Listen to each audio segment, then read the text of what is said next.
Illinois truck driver arrested for driving under the influence of alcohol. This book contains facts about the case from the date of the arrest up to the jury's verdict, and this nonfiction novel also includes the transcripts from the jury trial itself. The book DUI Jury Trial is now available on Amazon.com and BarnesandNoble.com.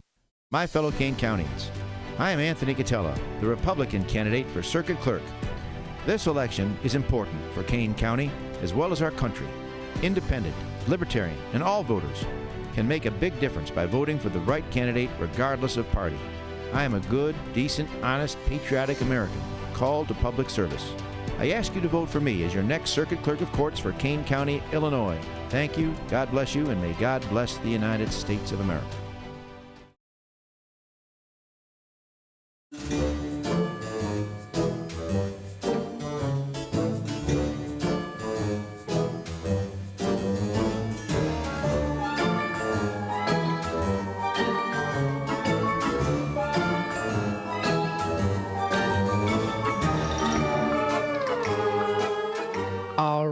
Good morning, good morning. Welcome to Out to Lunch with WRMN AM 1410.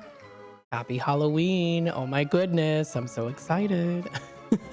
Hopefully everyone's having a good day so far. Happy Halloween. Happy October the 31st. All Hallows Eve is now here. It has approached us. The veil is thinned. It's time to get some tricks and also some treats. A little bit cloudy outside today, but it's a happy Halloween. It's the last day of October too, but that's okay because it's Halloween. Happy Halloween, everybody. Hey, let us know some fun Halloween stories today. Yes, we're gonna have fun with this. Let us know. Feel free to call in. Tell us some fun, funny Halloween stories today. Happy Halloween, everybody. Hopefully everyone's having a good day so far. I definitely am, of course, because, well, it's Halloween.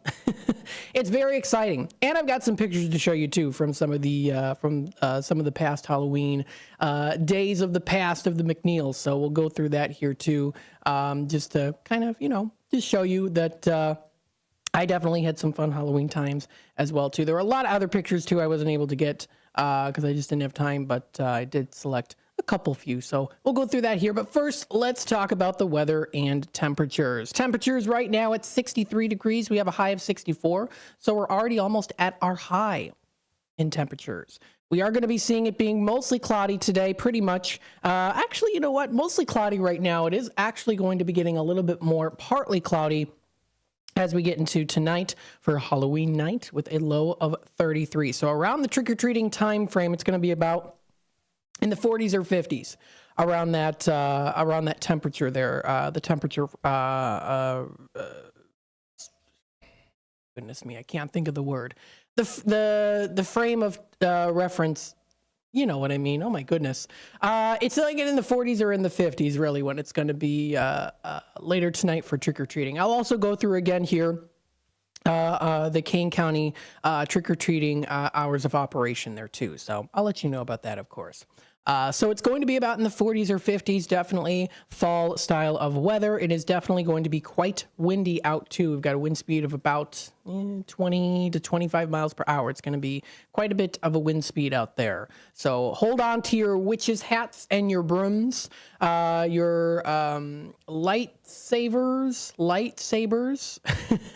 and your candy bags, because it's going to be definitely windy out tonight for Halloween. Yes. So now that is for tonight, dropping down to a low of 33. Tomorrow on Friday, the day after Halloween, and it's November 1st, we have a high of 53 degrees and a low of 33 degrees. It is predicted to be mostly sunny throughout the day. So it's going to be a nice sunny day coming up tomorrow on Friday. It is supposed to be clear for Friday night, low of 33 degrees. Then we head on into the weekend for Saturday. Saturday is predicted to be partly cloudy in the morning, mostly sunny and partly cloudy, kind of a mixture of both kind of going back and forth for Saturday. It is a high of 59 degrees with a low of 46 degrees. That's going to be coming up for Saturday night. Now we get into Sunday, and then again, I've been mentioning this here for the past couple of days that starting Sunday and then early into next week, we're going to be seeing a little bit more heavier rain, or so to say, continuum of rain, if that's even the correct word to use, where it's just going to kind of continue on here. So Sunday's predicted to be a high of 62, low of 59 degrees. Pretty steady in temperatures there. Pretty much predicted to be rain throughout the whole day for Sunday. Monday continues on, high of 68, low of 61. It's pretty much just going to stay in the 60s pretty much the whole day for Monday, prediction-wise, of course, right now, with showers going on and off throughout the day. More heavier showers, then it's going to be a little bit more lighter rain, so we're just preparing you for that. That's coming up for Monday. Tuesday rolls around, we see in the 60s continuing on here with showers. Then we start to see it clear a little bit here for Tuesday night. Pardon me, dropping down to a low of 39 degrees. So that's for Tuesday. Pardon me, oh my goodness. Need to take a sip of water and let out a big cough. Excuse me. Okay, so continuing on here. Then we get into Wednesday. Wednesday is supposed to be a little bit more clearer. We're seeing a high of 56, low of 35. Oh, I just thought of a joke. I was coughing out a demon because it's Halloween. No, never mind. Anywho, I had to take like a really big cough. I muted the mic and it was like, you know, like a big cough. I was like, oh, great. Yeah, that's what's going on here. So we've got here a low of 35 for Wednesday. Thursday rolls around. We see a high of 51, low of 32. So again, this is when we're going to start to see those temperatures definitely dropping more as we get into November. Brendan here says, hey, Matt, I'm Brendan. I'm listening. Happy Halloween to everyone. Yes, happy Halloween, Brendan. Hopefully you're having a good day so far. Are you planning on doing anything fun for Halloween? Let us know. Yes, feel free to call in. Let us know. Of course, we'll be talking about some Halloween-y things as well today. And you can feel free to comment live on youtube.com at WRMN Radio. If you'd like to subscribe to our channel, click the notification bell, give the video a like. You can keep up to date and in the loop with what's happening here on WRMN and, of course, what's also going on in the Fox River Valley. Now let's take a look here. Pardon me. I actually want to bring this up here. So I was looking up some fun Halloween stories here. Well, I'll get you into the mood for the fun Halloween stories. What I want to do first is I want to share some pictures with you, if you don't mind. This is some fun little Halloween things that we did in the past here. So I want to share it with you so that you'll be able to, just enjoy it for yourself. I've got some old Halloween pictures here of my brother and I when we used to dress up as kids and what we used to dress up as well as, too, because we definitely did some fun things. Of course, when it came to dressing up, always enjoyed Halloween, very much so, growing up as a little kid. Like I said before, when it came to a lot of different things, I was always kind of afraid of certain things, but I was also very intrigued as well. Now, growing up as a little kid, it was always the very cute Halloween costumes. You know, we were cute little clowns one year. And one year also, which I've got the picture on the screen if you're watching on YouTube, we were Hershey's Kisses. Cute little twin Hershey's Kisses. Now, I never liked wearing hats when I was younger. I still don't to this day. It messes up my hair. And I did not like wearing hats as a kid. So, Ryan wore the little top part of the Hershey's Kisses, and I didn't. I was like, nope, I'm not doing this today. No, thank you.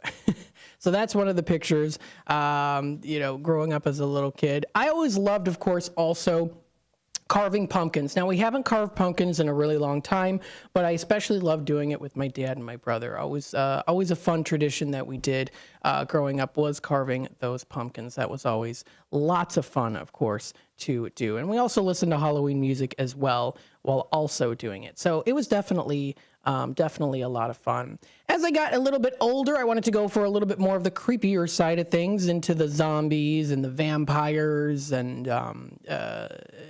pretty much zombies for the most part. When I was a little bit older there, kind of more interested in that, getting into the creepier vibe of things as well too. When I was in college, I was the Joker as well too. Mind you, I was much more fit back in the day in college, so I was able to pull off, having the bare chest with the tattoos and all that stuff. So that was a lot of fun though too. I enjoyed that costume. My goodness, I wish I could get skinny like that again. Oh my goodness. But anywho, no, I'm messing. You know, I goof around. That's how we do it here on Out to Lunch with WRMN. I like to be a little bit comedic here and there to brighten up your day. Hopefully. Oh, my dad, Uncle Gare, is commenting here. I remember those. Yes. Back in the day, I almost was like, oh, maybe I should get some pictures of my dad as a kid in his Halloween costume. I know I have one somewhere of my dad in like a robot costume. And back in the day, they used to make their own costumes. So like my mom growing up, her mother, my grandma Lynn, used to sew their costumes. They used to always sew pretty much all their clothes, including the costumes as well. So it was custom made. And my dad would also make his own costume as well too. One year, my grandma, when my dad was a little kid, my grandma went as a barber pole. One year, they had a big Halloween party at the Springs, at the D'Angelo Springs, and they like had beer and you know all this stuff. My grandparents hosted the big parties like that, and she went as a barber pole one year. So I always love listening to those stories of Halloween, listening to the family stories. I encourage you to do that too. If you have parents, aunts and uncles, cousins that are still alive, or, you know, relatives that are older, definitely, ask them about those fun stories on Halloween. There's a lot of cool stuff. My mom used to, tells me the story of when she would soap the windows. And she didn't want to do it. My mom, my grandma, my mom tells me this. My grandma gave her a bar of soap, and Mom's like, "What am I going to do with this? What am I supposed to do with this?" And my grandma goes, "Well, Diana, you're going to soap the windows. Go up to such and such house and soap the windows." My mom's like, "No, I don't want to do that." So she like put a little dab of little soap on one window, and then the lady came out and started yelling at her, and she ran away. So, and then my dad, of course, got into some mishaps. Growing up as a kid, lighting off fireworks and, putting frogs in kids' shoes, stuff like that.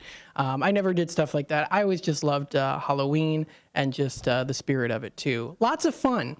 It doesn't have to necessarily be scary. It can be cool. It can be fun. It can be both, either or. It's definitely a day for tricks, but also some wonderful treats as well, too. Stay tuned. We'll be back with more Out to Lunch with WRMN AM 1410 here in just a bit. Businesses come in all shapes and sizes. Integrity doesn't. For more than a century, the Better Business Bureau has set the standards for how businesses should operate honestly and ethically. So when you're looking for a business you can trust, check to see who's BBB accredited and who isn't. Always choose the better business. Look for the BBB seal because it's looking out for you. That's why it's the sign of a better business. And find a better business anytime at bbb.org. At Knucklehead's Trampoline and Indoor Amusement Park in Wisconsin Dells, you're in for a fun-packed family experience. There's a bit of something for everyone to enjoy, whether you're a kid or a kid at heart. A trampoline park, full arcade, cosmic bowling lanes, and many amusement rides located in their 80,000 square foot indoor entertainment facility. A great attraction for team building activities or just plain fun. Open daily at the outlets at the Dells Complex in Wisconsin Dells. Contact Knuckleheads at 608-254-7332 or visit their website at knuckleheadspark.com.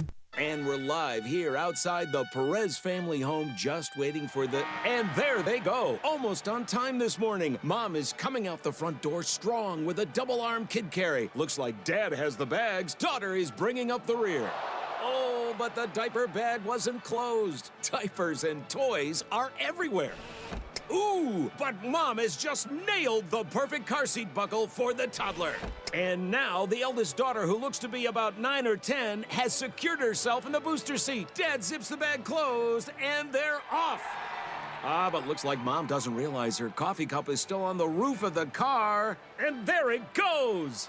Oh, that's a shame. That mug was a fam favorite. Don't sweat the small stuff. Just nail the big stuff. Like making sure your kids are buckled correctly in the right seat for their age and size. Learn more at nhtsa.gov/the right seat. Visit nhtsa.gov/the right seat. Brought to you by NHTSA and the Ad Council. Hi, this is Sue with Newman's Corner Pub in Hampshire, Illinois. Are you looking for the perfect hangout spot? Swing by Newman's Corner Pub right at the corner of 72 and State Street in Hampshire. Enjoy fantastic drinks, live music, and a fun crowd that makes every visit special. Test your luck with our hot slots and our Queen of Hearts drawing every Saturday at 3 p.m. Challenge your friends to darts or pool while you're here. Newman's Corner Pub, where every day feels like a weekend. Visit us at Route 72 and State Street in Hampshire. That's Newman's Corner Pub, your new favorite spot. Rooted in their family Mexican history, churros are made daily with love. Churros and Chocolate at 2533 West Algonquin Road has churros made from family recipes with care and fresh each day with delicious fillings. There's also the Frida Cafe where you can relax and catch up with a friend while having a warm drink. Try Churros and Chocolate specialty churros, the churro sundae, or take home a churro cake. Visit churros, the letter Y, chocolateinc.com.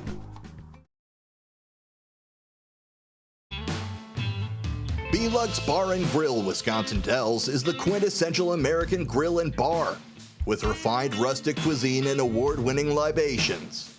Their honest, feel-good food menu is complemented by a beer list to satisfy every taste.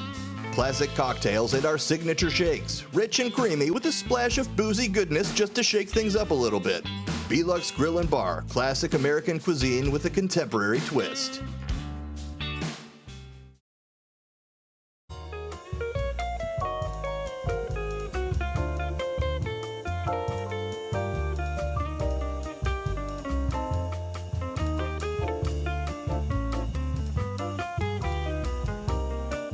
All right, folks, welcome to Out to Lunch with WRMN AM 1410. Happy Halloween, everybody. We've got Nitty on the comments here. Happy Halloween. All be safe. Yes, absolutely. Thanks so much for commenting in today. If you want to be a part of the conversation, feel free to comment live on youtube.com at WRMN Radio. So what I want to do here is, of course, it is Halloween. Happy Halloween, everybody. And of course, we also have the spooky sale. It is still going on, 12 hours left for fourhorsemenpublications.com. That's at fourhorsemenpublications.com. That's the website to go to, where you can get 25% off all horror, mystery, and thriller. Yes. That's the books. Absolutely. Pretty exciting for sure. So you still have time to go on out and enjoy this. And of course, we want to also welcome a very special guest today. Thank you so much for being so patient here. Trying to get used to the calculations of the time zone here. But we've got James Michael Roddy with us here on the air. Hello. How are you doing today? I'm great. Happy Halloween. Happy Halloween to you, too. I see you're pretty festive there. You've got the awesome shirt on. You've got the pumpkin in the background, too. Very cool. Yep. And there's, let's see, there's a ghost back there. Yeah, no, I mean, this is all stuff that is around year round for me. Just, I love horror and I love Halloween. And that's really what this book came from, is my love of Halloween and also creating Halloween haunts. I love haunted houses and haunted experiences. That is so, so cool. So tell us a little bit about yourself. Give us a little introduction. Yeah, so my name is James Michael Roddy, and the best way to describe me is I'm a storyteller.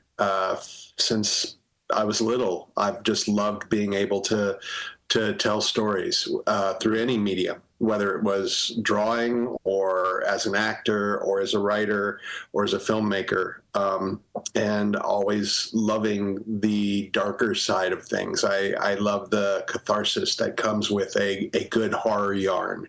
And, as my career progressed, I was lucky enough to work at some haunted houses. And one of them, I helped create an event called Halloween Horror Nights that I was there in the early days and really had a lot of fun creating amazing experiences based originally on Universal monsters and then just on stories that we would come up with ourselves. And that's really where the book came from, is that I had, throughout my career, worked with some amazing people that how they approach haunts and how they approach storytelling, I thought it would be really great to help share their stories and what really makes them tick and what they love about the genre, while giving them an opportunity to showcase a little bit about their particular tastes. Like the book is filled with original content as well. There's an interview that lets you understand who these amazing architects are, but then there's a piece of original content, whether it's a poem or a piece of original fiction, a script or artwork or even photography, that gives you an insight into their creation, their creative process, and what they like to scare you with. Yeah, that's pretty cool too. Especially, I mean, this is perfect for today on Halloween for sure. Also, now, what got you kind of inspired to begin writing? Were you always interested in Halloween? Was it something that kind of grew as you got older, or was it always kind of something you were fascinated with? As long as I can remember, the fall months, I loved, I grew up in the early 70s, early to mid 70s. I was a young man, young kid. And so I was at a great time where there was amazing TV content. You would have movies of the week, things like Dan Curtis's Trilogy of Terror and Dead of Night and, Night Gallery and Night Stalker. At the same time, on weekends, you would have a horror host on your local UHF channel who would show you, be the host for these amazing films of the past, like Frankenstein, Dracula, then moving into some of the 60s and things like that. So that combination, along with a magazine called Famous Monsters of Filmland, that really was the first step for a lot of us, what I call monster kids, to understand that somebody made this stuff. You love it, but there's actually a whole other side of people of looking at the artistic endeavors. Like, I remember my very first real experience with something like that was a book called The Jaws Log. I was crazy about the movie Jaws. Cool. And I found this book, and I'm very young at the time. I was 6, I think. And the book, even though I wasn't able to retain really at that age what I was reading, there were photos in the book, and I'd collected everything, any opportunity to see the shark from Jaws or any moment from it. And there was a picture in there of the shark underwater attacking the cage, but there were other people in the water. And I remember the eureka moment sitting in the back seat of the car as my parents were driving, looking through this book, going, that's a camera. Oh my gosh, somebody makes this stuff. And that just opened the floodgates with like Famous Monsters. Somebody created these effects. Somebody wrote these stories. And, also mid 70s, Stephen King was coming on. You already had amazing writers like Richard Matheson and, back to the giants of literature like Poe and Lovecraft. So all of that together, I looked at ways to be a storyteller myself, express what was in the darkest recesses of my mind. And, I started out, first thing you do is you take a pencil and you draw. Mm-hmm. Then you learn how to, if you want, you can act things out yourself. And then, then creating the perfect tone and atmosphere through the right collection of words and situations. And that really is one of my favorite things is just really taking words and as it's almost like the music, right? The perfect notes create a symphony. Well, the perfect collection of words can make you feel whether it's love, happiness, joy, or in my case, what I love to do is just set a perfect tone and then really, really scare you. Yeah. Have you ever, when you're in the process of writing, and I've been asking a lot of these authors this, when you're writing and you write something that's kind of like terrifying or scary, do you ever like scare yourself as you're writing it? It's funny. One of the short stories that's will come in an upcoming volume of Haunter's Tale is something I wrote called Pop, and it's it came from the idea that body horror. That sometimes, people get diseases. Like I had cancer when I was a young man, so I understand your body can sometimes turn against you and you don't even know it. And that just started, my experience with that started into, well, what if there was just something that appeared on your body one day that, for all intents purposes, you're like, okay, it's a cyst or a zit, and you want to pop it, but as you pop it, it starts overtaking you, and there's that, oh, I want to release this pressure. But ultimately, it comes from, the idea that there's something inside you that's taking over. And as I was writing that and just talking about the fact that the body was starting to shut down and how it was hard for this person to walk, and that the feet in their shoes almost became like, as they could feel their toes kind of just smashing against the front of their shoes. And I started to freak myself out because, you know what that feels like, what your body feels like, and then imagining it to just kind of start breaking down. I creeped myself out pretty good that day. Yeah. I mean, when you're able to write and you see right in front of you the words that is something that like you can relate to and that about, it can kind of set you back and be like, oh wow, I can't believe that I just wrote that. And sometimes you don't even realize it as well. That it's like, oh, wait a minute. But it's like in your subconscious, if that makes sense. In a way. Yeah, well, and especially, you think about today, I always try to write on Halloween or create something on Halloween. And in fact, kind of a custom that I have is we carve a pumpkin, but at the end of Halloween, I take it out in the yard and I burn it. And to kind of close that season. But, you think about all the stories that are taking place today, and all the thoughts and all of the culminations of the things that could be out there. They're out there every day, but we just really think about them on Halloween. And that's something that's fascinating to me too. Yeah, it definitely is, because some of the scariest stuff isn't, like the made up monsters and the ghouls. It's like reality of certain things. A lot of different things can be very scary too. So do you definitely incorporate that in your books? I do. I incorporate that in my writing. I mean, I love Gothic horror. I love the kind of idea that there's something that is unknown. But then also I'm a fan of things, like Alfred Hitchcock really, I think, was the first step into that, is that, terror is also right next door. The house right next to you could be a house of horrors and you wouldn't know it. You pass by it every day, or things like when you see somebody walk past you, what is their story? And, for me, obviously there's things that like, it takes on a fantastical or supernatural slant, just because I like thinking about stuff like that. But, the reality of the world is far more terrifying.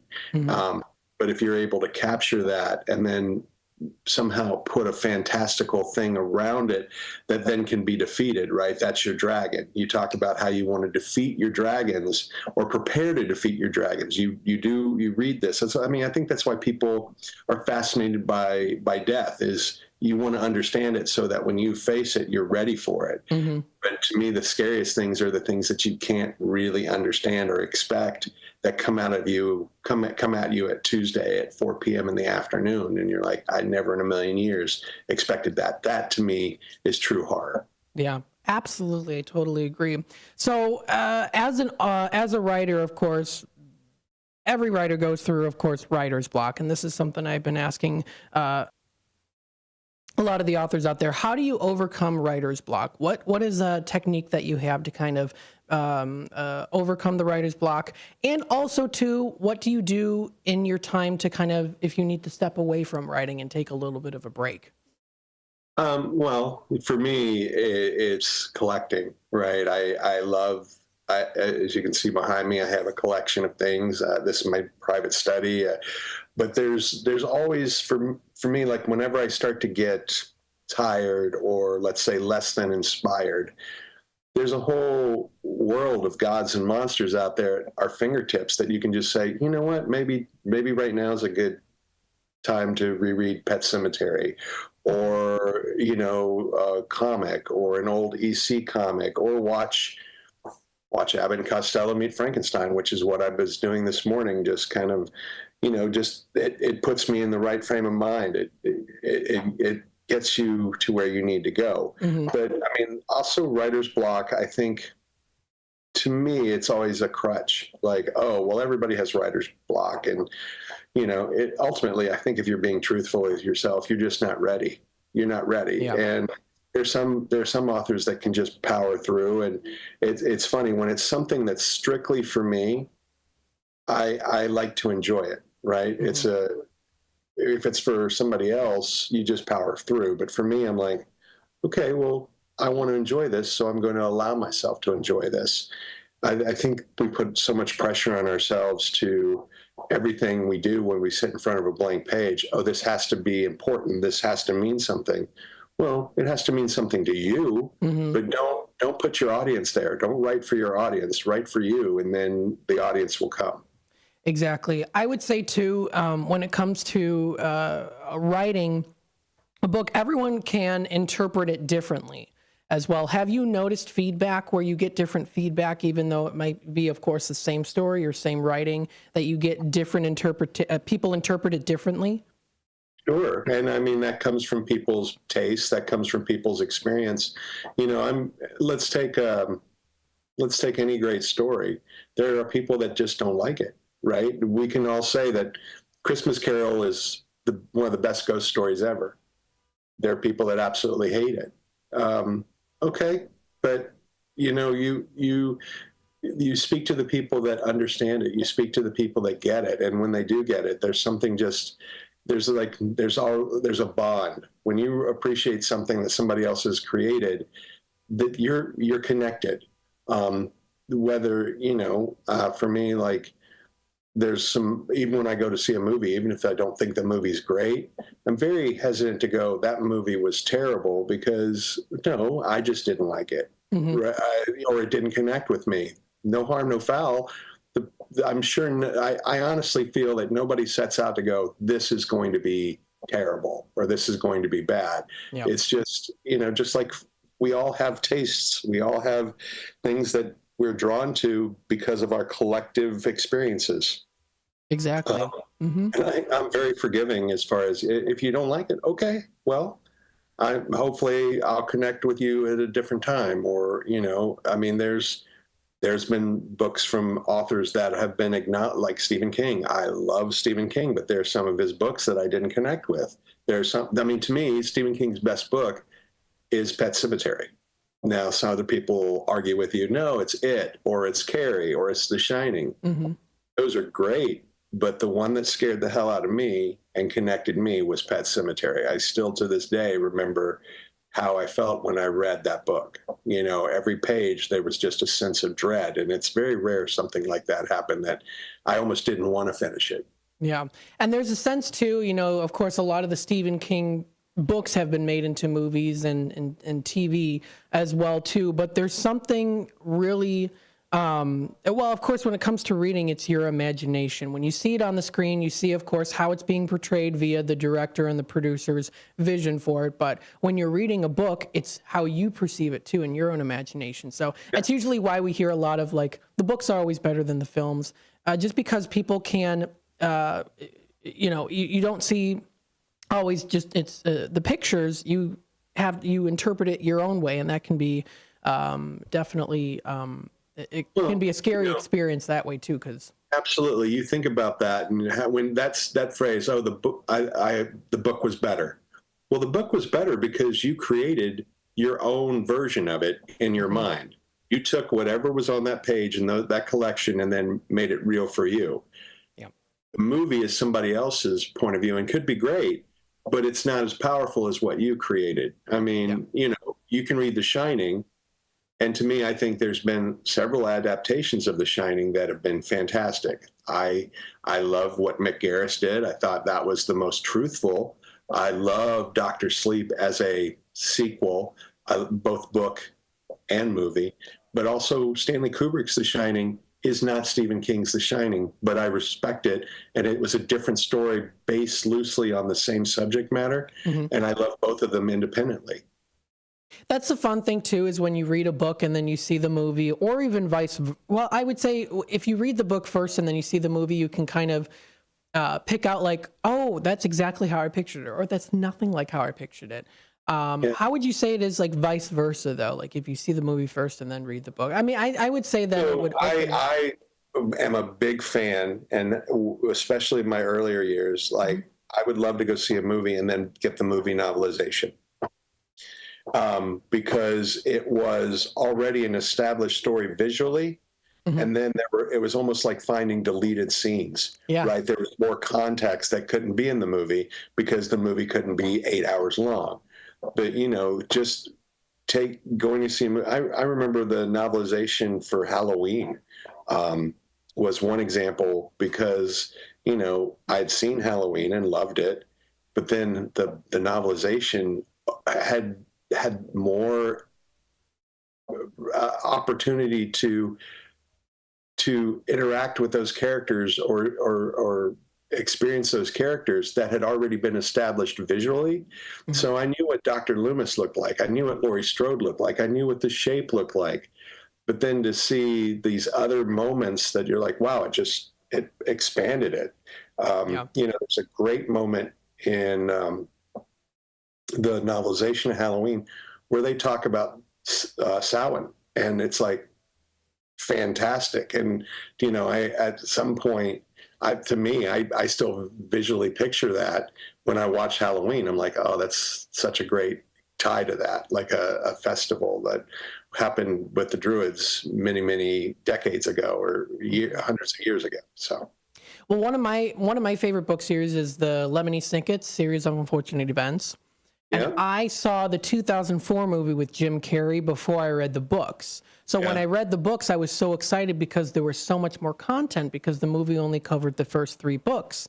And so throughout the series, I would picture the Jim Carrey version of the film, their characters, and then of course kind of add in some other actors that I had known about for other characters. And then seeing it as a Netflix adaptation also was kind of interesting too, because then it was like, again, oh, I pictured it exactly that way, or not at all. So. Right. Yeah, I absolutely agree. Absolutely. And then, things like what Mike Flanagan's doing with like the Haunting of Hill House. Mm-hmm. Phenomenal. Absolutely phenomenal. Again, the Hunting is such a great book. But that took what that book was and just gave it a lift that visually was so exciting, and then just the actors that were involved were just perfect. Yeah, that was a really good show, Haunting of Hill House. What's your favorite? I mean, as someone who's a horror fan, what are some of your? I'm sure you have lots of favorites of movies, but what's like your top movie that you're like you never get tired of? You're like always like, this is the movie for me. This is my favorite. Probably Halloween, John Carpenter's original Halloween. Any of the Dracula, Abbott and Costello Meet Frankenstein. Those will never grow old for me. Frankenstein never grow old for me. Mm-hmm.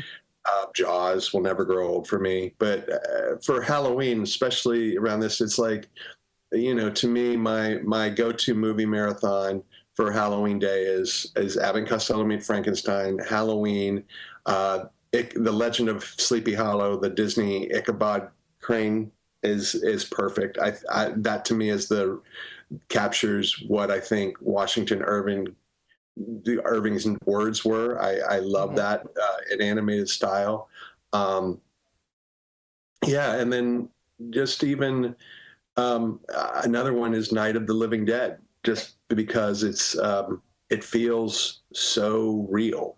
Mm-hmm. It's one of the first movies, it's like Blair Witch was found footage, but if you watch the original Night of the Living Dead, it feels like it's somewhat like a documentary. It's very creepy. Yeah.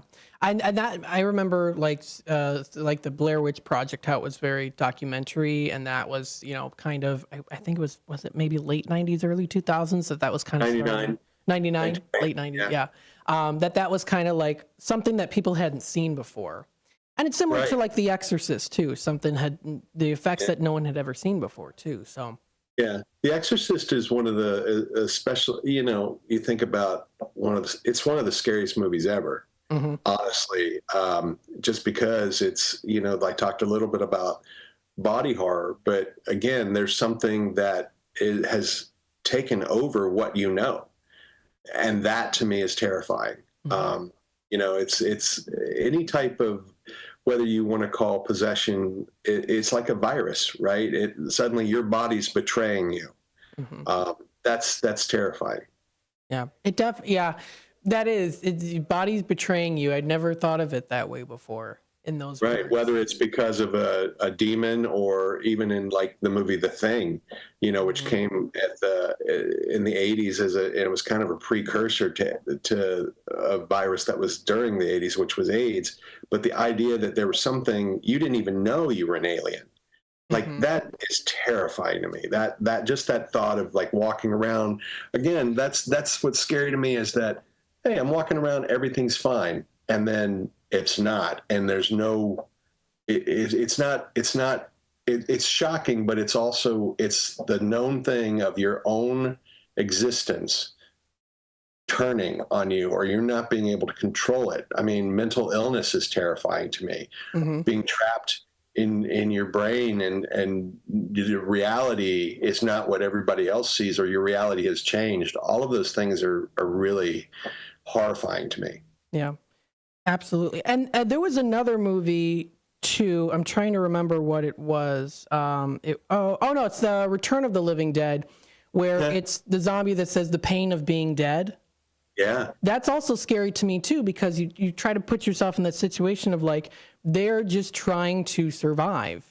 Yeah. And it helps to soothe the pain by eating people. It's like, oh, that's well, and you creepy. think about that too. Like, that was an element that I thought Return of the Living Dead really did, that added to the zombie lore, right? The zombies, first off, the idea that something that is dead is coming back to life, whether it was somebody that you knew or a loved one. And now, again, it's almost like body snatchers, but they're not the same. That's very scary. But then the fact that the reanimated corpse, there's an emotional and a physical feeling that, like, it hurts. And, the psychological of, I don't want to eat you, but I have to quench this pain. Like, it's so painful that this is making me do this. All of that, just terrifying. Yeah. And those are a couple different movies that really stuck, is when you say to yourself, I can't picture myself being in a situation like that, and I hope I never have to ever be in a situation like that. Right. Well, and you think about like The Walking Dead, such a great series, because again, like, what is normal? We just went through COVID, which is an apocalyptic event.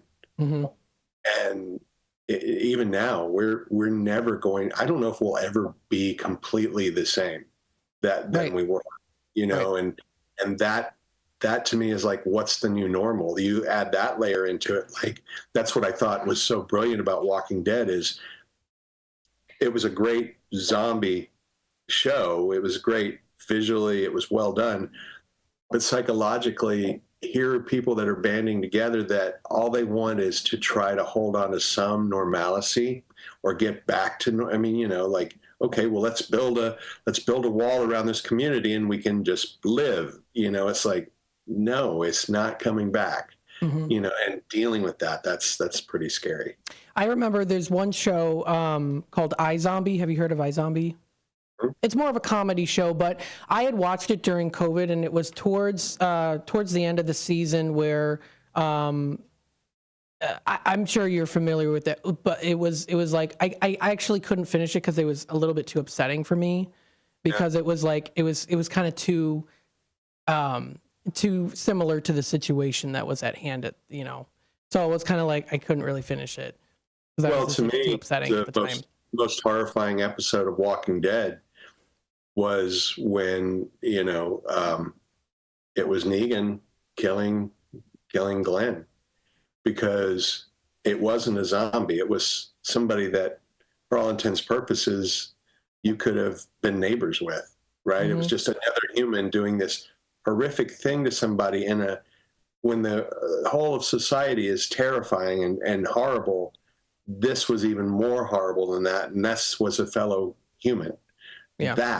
That messed me up for a while. That was a very hard thing to watch. I mean, I think it's probably one of the most disturbing moments in television, and again, done so well.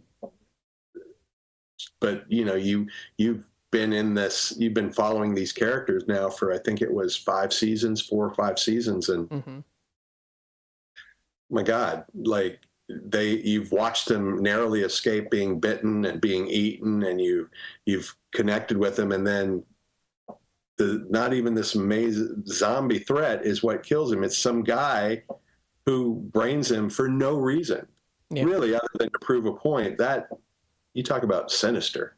Yeah. Yeah, they portrayed that very well, or what's the word I'm looking for? Presented it very well in the sense of that's scary and terrifying too. So yeah, there's a lot of really great movies out there too. But I'm sure, of course, when it also comes to books, there's also that feeling of dread as well in stories too. I mean, like with the series of unfortunate event stories, to me, it just seems like they can't catch a break. The kids as orphans, and so that also can be terrifying as well too. It's just like, and it's also heartfelt in the sense too that they keep pushing forward and going on too. So yeah, well, that's I mean, that's the human condition, right? And until you don't, and then you know, you can drive right now out into the world and see people that have just given up, and that's terrifying too. That you've been through so much that you just can't handle it anymore. You just are done. And that's, you know, again, when you're writing a book, I love anybody that can sit and create something. I don't care what it is. If you create something, congratulations. Sitting in front of a blank piece of paper and filling it with words, that's a triumph. It might not resonate with me, but I will applaud you for, okay, you connected because you decided to fill up a piece of paper with something that you thought was important to say. And, you know, that's the beautiful thing with the publishers of Haunter's Tale, is that they looked at this and they were like, yes, we really like what you're doing. We love that you're giving the opportunity for some of these great horror creators to express themselves. And, you know, just especially now in the world of self-publishing, if you want to write, you know, get it out there. I mean, and don't let the world, worrying about what the world will think of you, stop you, because there's always going to be somebody that's not going to like what you do, but there are those people that might be inspired by what you do and might create something themselves. And what a great way to keep the story alive. It's important to recognize criticism, but also to realize that there are people out there that are also going to like what you do, and you can't please everyone, of course. So recognizing both of it, I think, is good, but also not punishing yourself too much and trying to please everyone as well.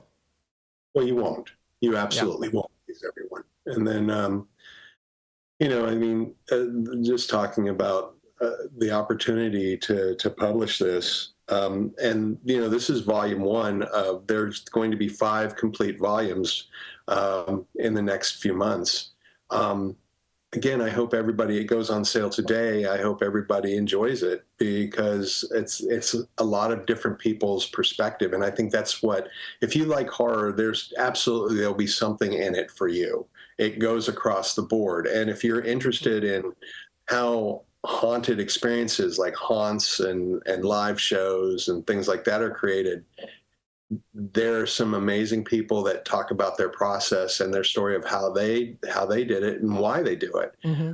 So it's interesting there. And then we also have thrown in some real true ghost accounts, which tied to haunts, because I personally believe that when you create something that's so horrifying and it's in an area and you continually present it, I think sometimes it manifests or attracts entities that are feeding on fear. So that's another layer that I, especially today for Halloween, I hope everybody really, I'd love to hear from you. Drop me a note if you like it, or if you have suggestions, or if it inspires you in any way, I'd love to hear from you.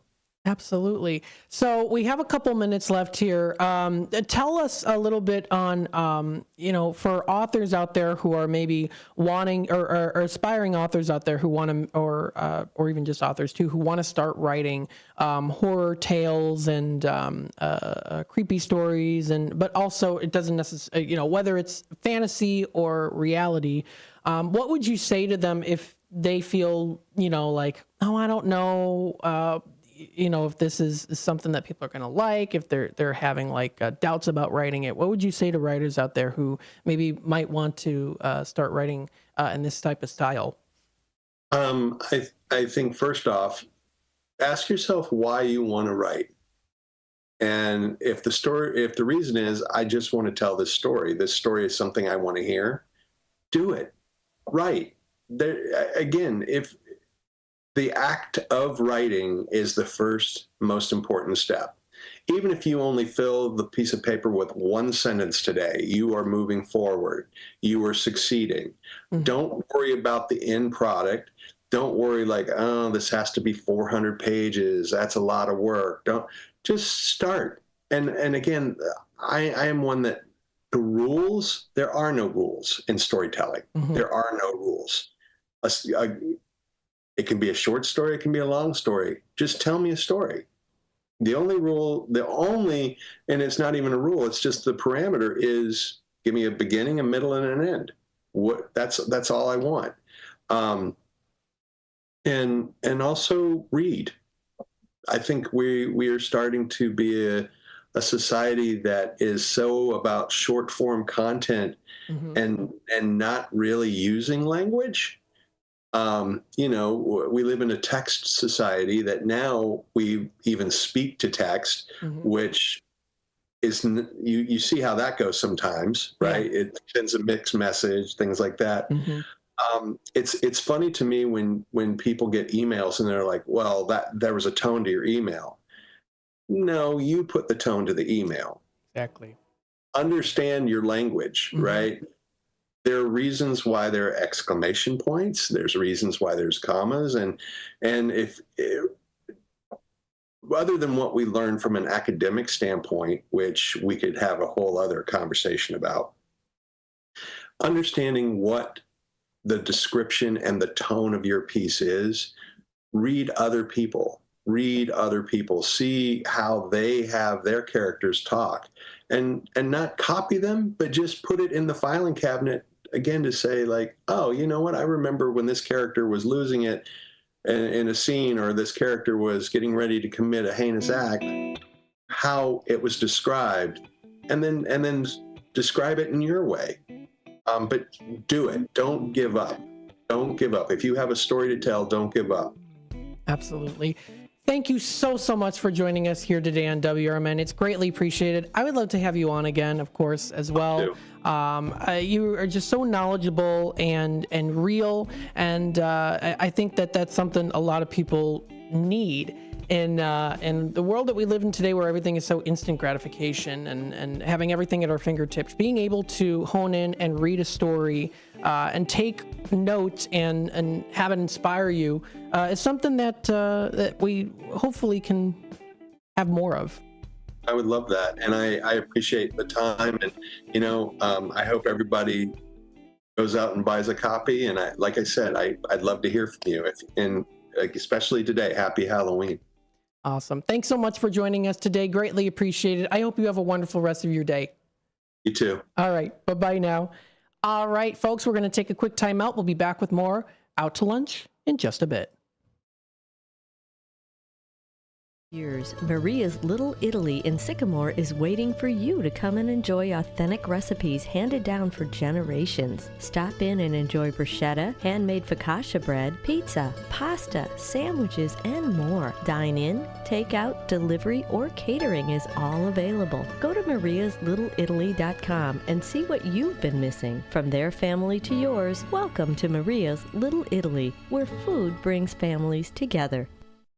Looking for a place to try for breakfast or lunch? You'll find a gem of a restaurant with amazing food and great prices at the Tripleberry Cafe, 435 Angela Lane in Crystal Lake. For breakfast, try Tripleberry's strawberry cheesecake French toast, ribeye steak and eggs, or Your hometown radio station since 1949. We are WRMN AM 1410, Elgin time, 11 o'clock.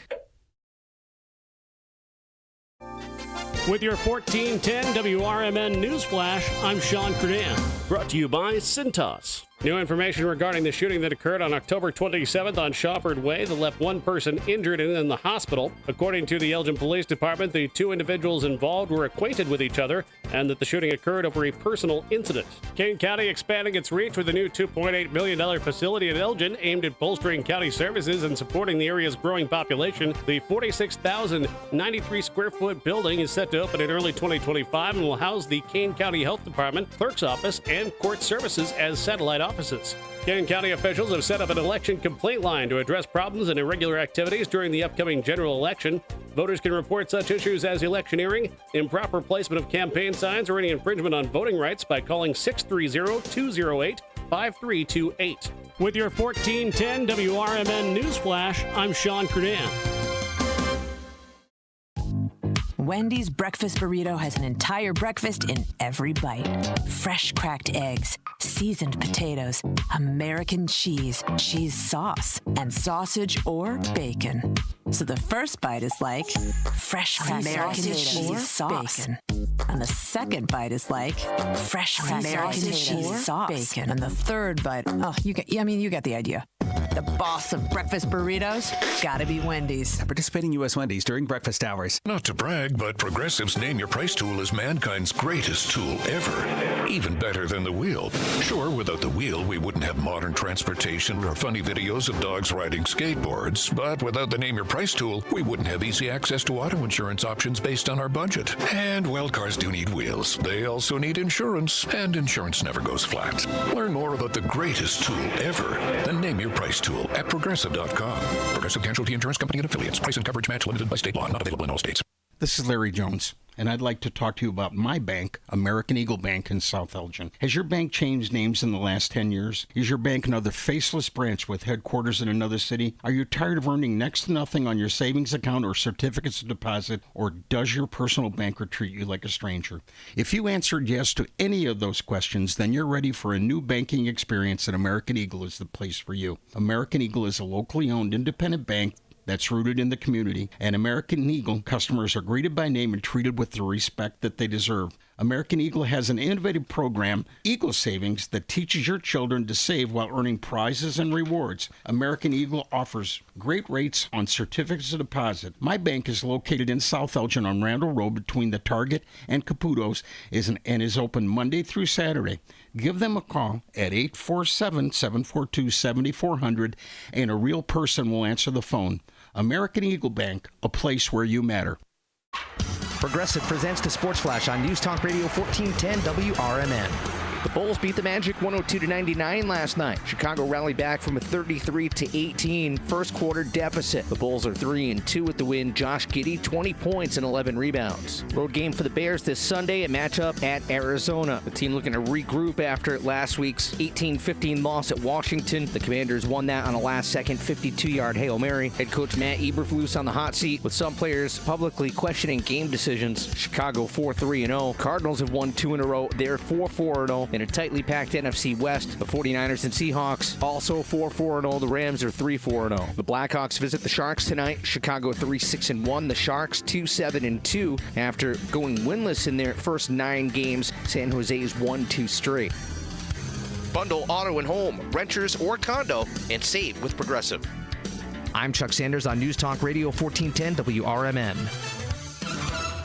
Moments like making my kids my famous meatballs mean a lot to me. But after being diagnosed with metastatic breast cancer, or MBC, which is breast cancer that has spread to other parts of the body, they mean even more. I take Ibrance, palbociclib. Ibrance 125 milligram tablets with an aromatase inhibitor is for adults with HR-positive, HER2-negative MBC as the first hormonal-based therapy.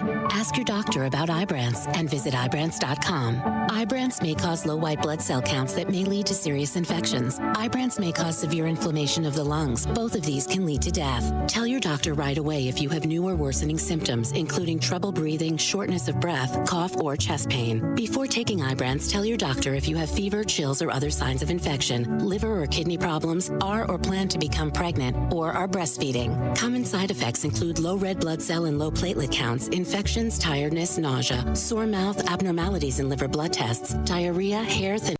When you need your banker, they should be ready to put you first. At Wintrust, you can have the banking experience you need and the one you deserve. Ready for a change? We've made it even easier.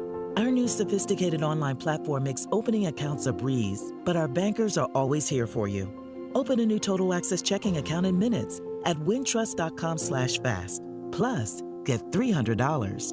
$100 required to open. Requirements to qualify. Must use link to apply. Member FDIC.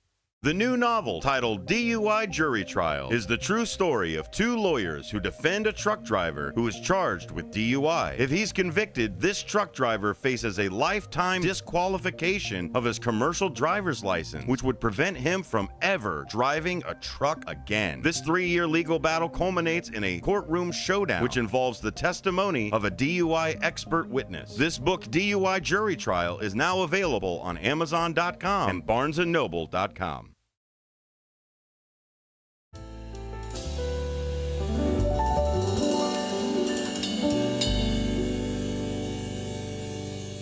All right, welcome back, folks, to Out to Lunch with WRMN AM 1410. It is the 11 o'clock hour. We hope you are enjoying the show so far. I want to give a big thank you to James Michael Roddy for joining us here on WRMN AM 1410. He has an immense wealth of knowledge, and of course he loves all things creepy and Halloween as well too. So we had some really great in-depth conversations. I really appreciate his time for being here on WRMN, and hopefully you can come back again too. That was a really good interview. Thank you again, James Michael Roddy, for your time. And of course, we want to also let you know again here too that we've got here for the 4 Horsemen publications that you still have 11 hours left. Yes, 11 hours left here to get in on the special spooky sale deal. All horror, mystery, and thriller at 25% off. Yes, absolutely. So if you are interested, feel free, of course, to check out this website. That's the number 4, horsemanpublications.com. Again, 4horsemanpublications.com under J. Michael Roddy. Check out his Haunter's Tale. It's alive. How cool is this? All about, of course, here some of the haunters and hauntings from their own experiences, ghoulishly original stories, true ghost accounts, haunting artwork, backstories, and more. So this is really, really cool. An awesome book to check out for yourself. Check it out at HauntersTale.com, or you can also visit his own website as well too. He has a beautifully put together website. So feel free to check this out. It is on sale right now, and it's pretty cool for sure. Definitely something to check out also. That's at HauntersTale.com. You can also take a look at his website, MichaelRoddyStoryteller.com, for more information. He actually is an avid filmmaker as well, pretty skilled also here too. So he has done some films. Pretty cool. Worked with some awesome, of course, famous people as well too. Carrie Fisher, that is so cool. Again, he's a skilled filmmaker. He has a passion for storytelling through film. He has directed, produced, and written a diverse range of films. Through his work, Michael has established himself as a masterful filmmaker who is dedicated to creating compelling and engaging films that resonate with his audiences. That is really, really cool. So if you want to check out more information on this, feel free to check out his website at michaelroddystoryteller.com. That's the website to go to.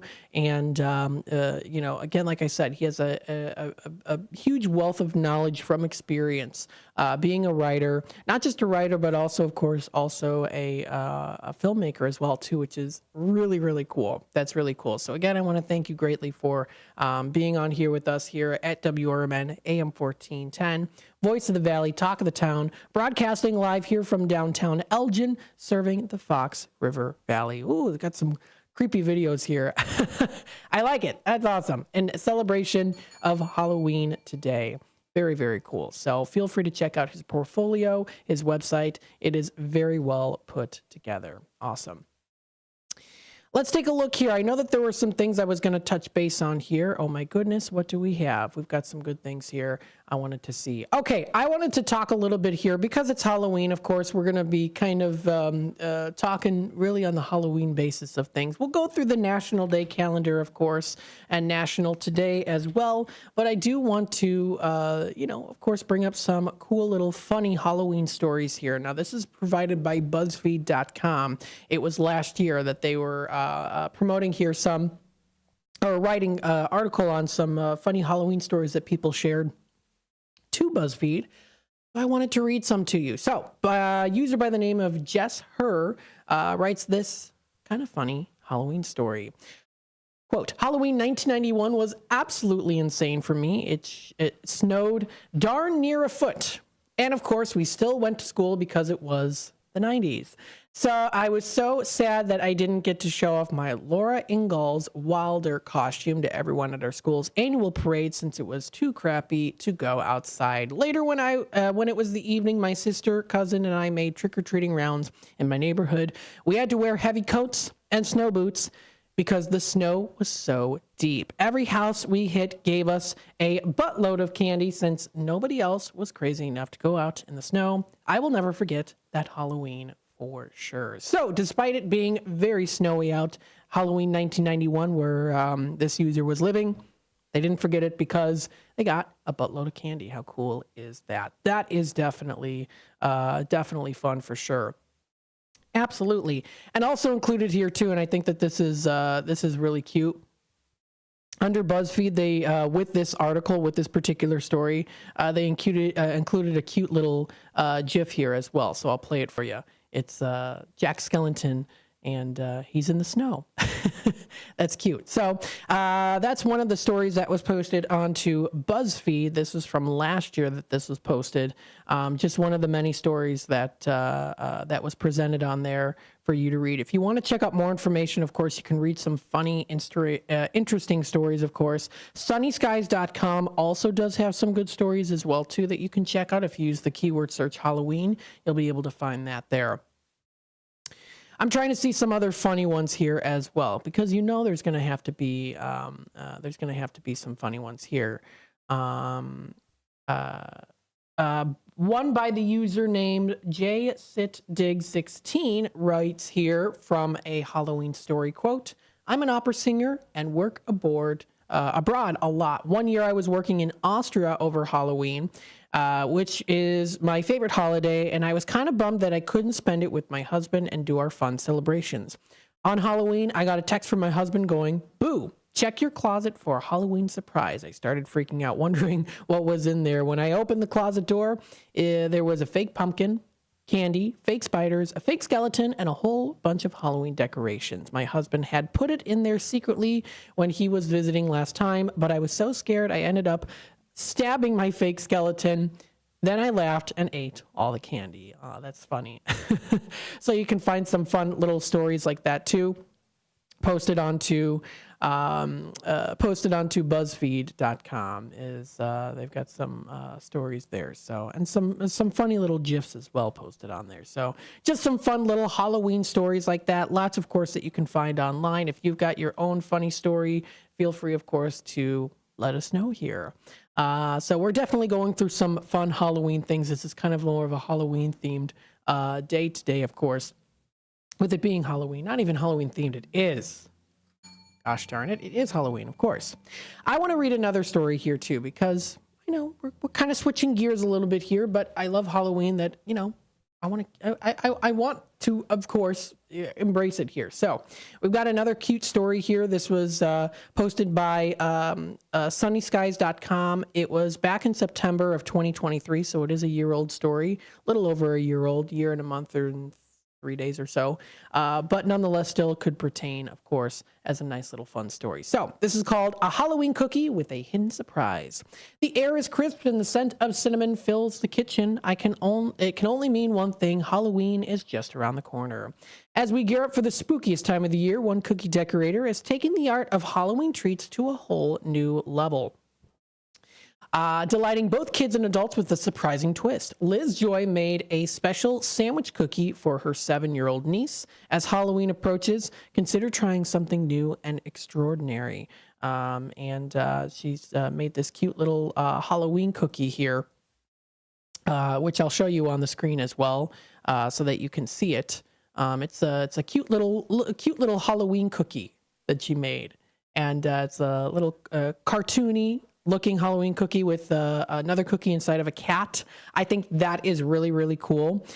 So if you want to check out this video, it's called How to Make a Pumpkin Cookie with a Hidden Surprise, Halloween DIY. Now, I won't be able to play the whole video here, of course, but I do want to show you here just some little clips. I mean, she is so artistically fantastic at what she does. And she takes a lot of time and energy too. I mean, everything is in pretty good detail as well when it comes to, of course, painting on the frosting, to getting the cookies baked, having everything prepped and ready to go. I mean, using even the tiniest of the little brushes as well to put in detail. And then you combine the two cookie sandwiches together with that delicious cream filling, and then you've got yourself a nice pumpkin Halloween cookie with the little surprise, of course, of the pop-up cat in the middle. That is so, so cool. Very cool. So if you want to check out that video, it is on YouTube. Liz made a step-by-step tutorial on the cat-o'-lantern cookie on her YouTube channel, which you can follow. It is called Inspire to Taste on YouTube, youtube.com/inspired-to-taste. Very cool. I'm telling you, you can find a lot of really cool Halloween DIY decorations, Halloween DIY costumes, of course, Halloween party treats. There's just a lot of really creative things out there too. And as a world, of course, we definitely need creativity. And here on WRMN, taking you out to lunch, we announce that creativity. We share it with you, of course. So stay tuned. We'll share more creativity on Halloween here. WRMN AM 1410, Voice of the Valley, Talk of the Town. Stay tuned. We'll be back with more Out to Lunch in just a bit. Ultimate Combat Gauntlet, live professional wrestling. The newest, freshest, most exciting, action-packed, fun-to-watch wrestling event on the southwest side of the Chicagoland area. At Magoo's Bar on 6550 South on Menard Avenue in Bedford Park. Next show, Friday, 20 September. Doors open at 6 p.m. Show starts at 7 p.m. $20 for adults, $10 for children accompanied by adults. Discount for military veterans and first responders. Now available on Amazon.com and BarnesandNoble.com is the book called DUI Jury Trial, which is the true story of a truck driver in Illinois who was charged with driving under the influence of alcohol. Not only was he facing a revocation of his driver's license, but also a lifetime disqualification of his CDL, which would prevent him from ever driving a semi-truck again. This book includes backstories of the truck driver, the lawyers that defended the case, and the DUI expert witness who analyzed the case and then testified at trial as to the proper protocol procedures of the field sobriety tests as well as the breathalyzer test. This nonfiction novel also includes the actual court transcript from the jury trial, a courtroom showdown in which the final verdict would determine the fate of the defendant's livelihood. The book DUI Jury Trial is now available on Amazon.com and BarnesandNoble.com. For local information and fun times in the mornings, listen to Marky B and Larry Jones on the first shift. And when like Christmas time and Thanksgiving time, Brian has these little competitions. People ring up and they gobble like a turkey, and whoever gets the most votes for the best gobble off over the turkey for Thanksgiving. Really? That's a great idea. That's a great radio contest. Derek has given us some great ideas here. That's lately. right. Yeah. It's the first shift, weekdays from 6 to 10 a.m. right here on WRMN. Dine out with family and friends at Nick's Pizza in Elgin or Crystal Lake. Nick serves up award-winning thin crust and Chicago-style pizza. Eat in or carry out. In addition to Nick's fabulous pizza, let Nick's cater your events with pizza, pasta, Italian beef, and other delicious offerings. Their big banquet rooms can accommodate all your event needs. So, for great pizza in a Northwoods, cabin-style atmosphere, bring family and friends to Nick's. Visit nickspizzapub.com.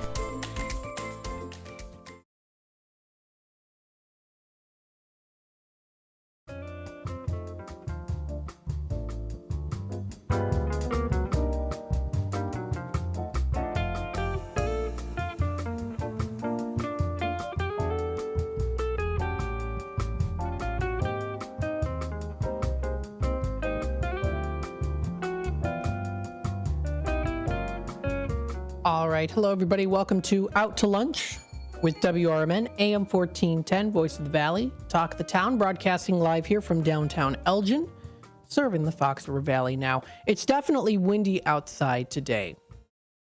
You could see from the, from the street camera here that it's definitely cloudy. It's a little bit more windy out here as well, but it's not raining. So it's not raining yet. It is supposed to rain as we get into the weekend and also into next week as well. You're listening to WRMN AM 1410.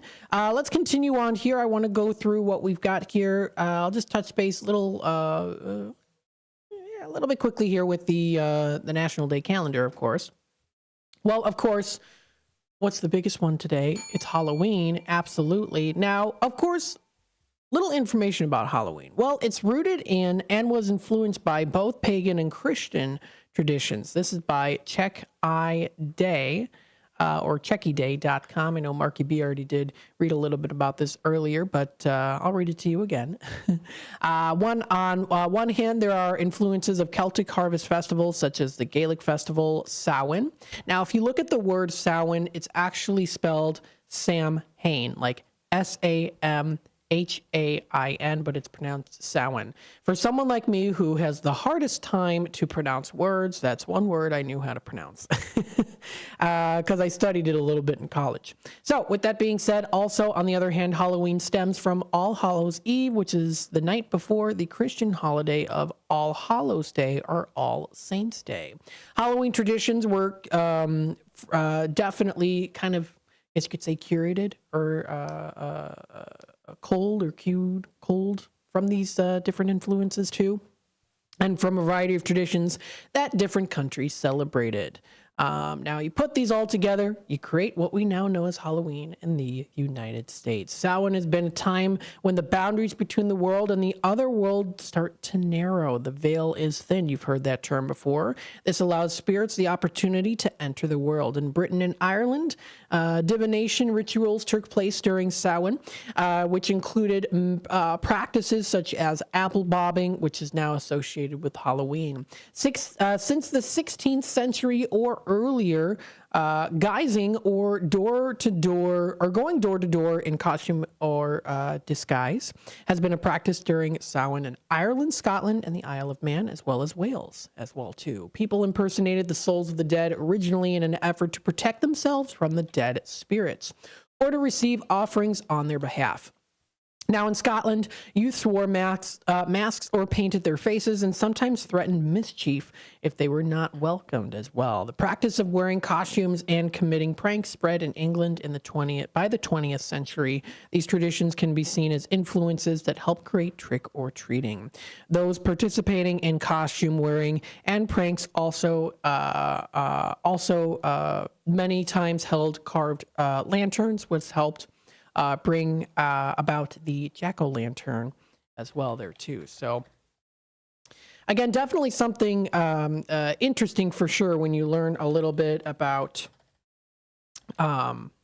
the history of Halloween and kind of how it's changed, how things have evolved, and things like that too. So it's definitely very fascinating.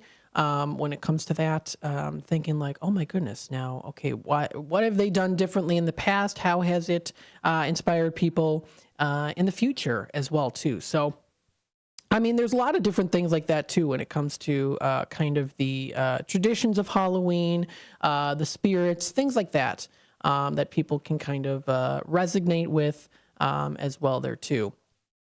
So it kind of, just is something that, something people ponder on. It's something people are kind of like, whether you celebrate Halloween or not. I know that going to a Christian school from 4th grade to 12th grade, it was a little bit more of a touchier subject at the time, too, because there were a lot of kids that did not celebrate Halloween. We didn't have Halloween parties during that time, but I definitely made the best of it, of course. Lots of kids at the school did go trick-or-treating. We did talk about Halloween and how fun it was. I even had teachers that said, you know what, it's just a fun holiday you can do. It doesn't necessarily have to be anything that's so-called devil worship or anything like that. Though there were people that believed in it and people that still do. I never did, of course. So I've got a cute picture here of my grandma and her cousin Doris. Now, this is from 1935. I don't know if they were trick-or-treating at the time, but they're definitely dressed up. Now, I don't know if this is just they were playing dress up in general just as, something fun to do. But I always love this picture because it always brings kind of the spirit of, it reminds me of like stepping back in time in the old days of Halloween. And thinking to myself, okay, what was it like? I mean, it was a lot of tricks. By the way, my grandma, the same woman that told my mom to soap the windows. So she might have done the same thing as a kid too. We don't know. But anywho, so I always like, looking at those old Halloween pictures. I also have some too that my grandma took of her cousins on Halloween that were born in like the 40s, which are pretty cool. I can't find them. They're somewhere in the albums, in the many old albums I've got, but they're pretty cool, the pictures there. They're dressed up as like, I think maybe like a fairy and a goblin. It's from like the 1940s. So it was like kind of when trick-or-treating was like starting to become a little bit more popular in America, I think, with like trick-or-treating. So it's definitely history in the making there, which I always find pretty cool. Another cool thing too is looking up vintage Halloween postcards. I love those postcards. I think they're so cool. You get kind of especially the Art Nouveau style of postcards are really cool from that period of time. When people had, they'd said like a Merry Halloween. Here's one. This is from like maybe the 1900s. And there's a little quote on there. For ways that are dark and tricks that are vain, watch out. Interesting. They've got some pretty cool ones here too, and it looks like they used to say a Merry Halloween. It's kind of those cool postcards with the witches on them and all that good stuff too.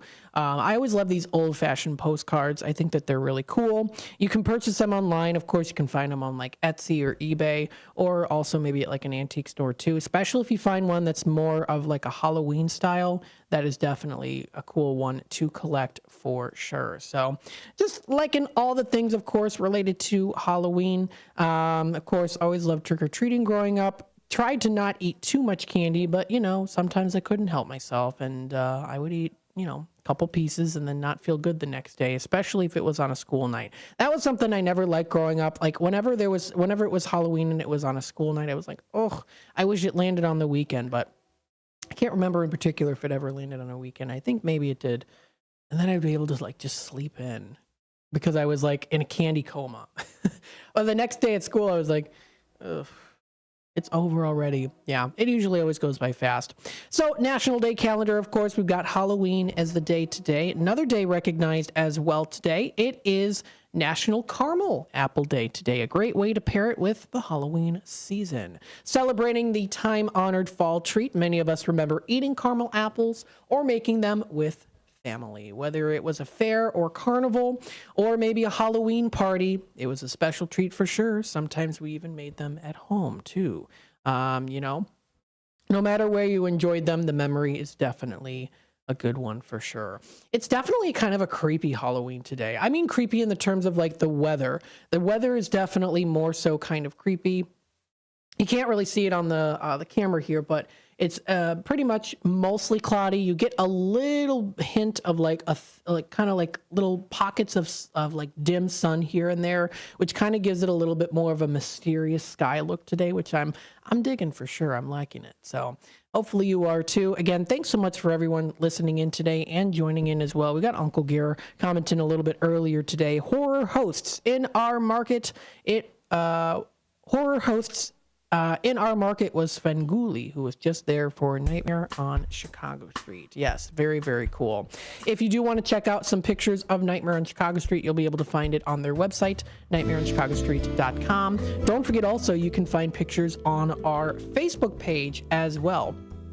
On Facebook.com, you'll be able to find, of course, WRMN, some of our pictures there that have been posted from Halloween as well, too. So you can feel free to take a look at that. Some of the great posts there as well. We also did recently post a little sneak peek on what to expect coming up here for the election. So if you would like to take a look at that video, I can also play it as well here, tuned to the next hour. Stay tuned for that. Of course, feel free to follow us on Facebook, WRMN 1410 Radio. Stay tuned. We'll be back with more Out to Lunch with WRMN AM 1410 here in just a bit. Voice of the Valley, Talk of the Town, broadcasting live here from downtown Elgin, serving the Fox River Valley. This is WRMN News. For Local Focus, I'm Ben Boquist. Celebrate Giving Tuesday all season long by donating, volunteering, and spreading the word about these amazing local Elgin organizations. For example, the Elgin History Museum. The Elgin History Museum preserves and shares the rich history of Elgin through educational programming and community events. Those who wish to get involved can become a member of the museum, make a financial donation, or become a volunteer. Learn more at elginhistory.org. Also check out Food for Greater Elgin. This nonprofit organization fights food insecurity in the Greater Elgin area, operating food pantries, meal programs, and other initiatives for those in need. Donations of time, money, and advocacy are always welcome. Learn more at foodforgreaterelgin.org. And Hamilton Wings. Hamilton Wings strives to build the academic readiness and leadership development of children with societal and/or economic challenges through creative education. The nonprofit also provides families tools and strategies to best support their children, as well as workshops and resources to connect the broader Elgin community. Learn more at hamiltonwings.org or Elgin's YWCA. YWCA Elgin is dedicated to empowering women and eliminating racism, allowing women and their families to achieve their fullest potential. Programs and services include childcare, educational opportunities, domestic violence support, and racial justice initiatives. Learn more at ywcaelgin.org.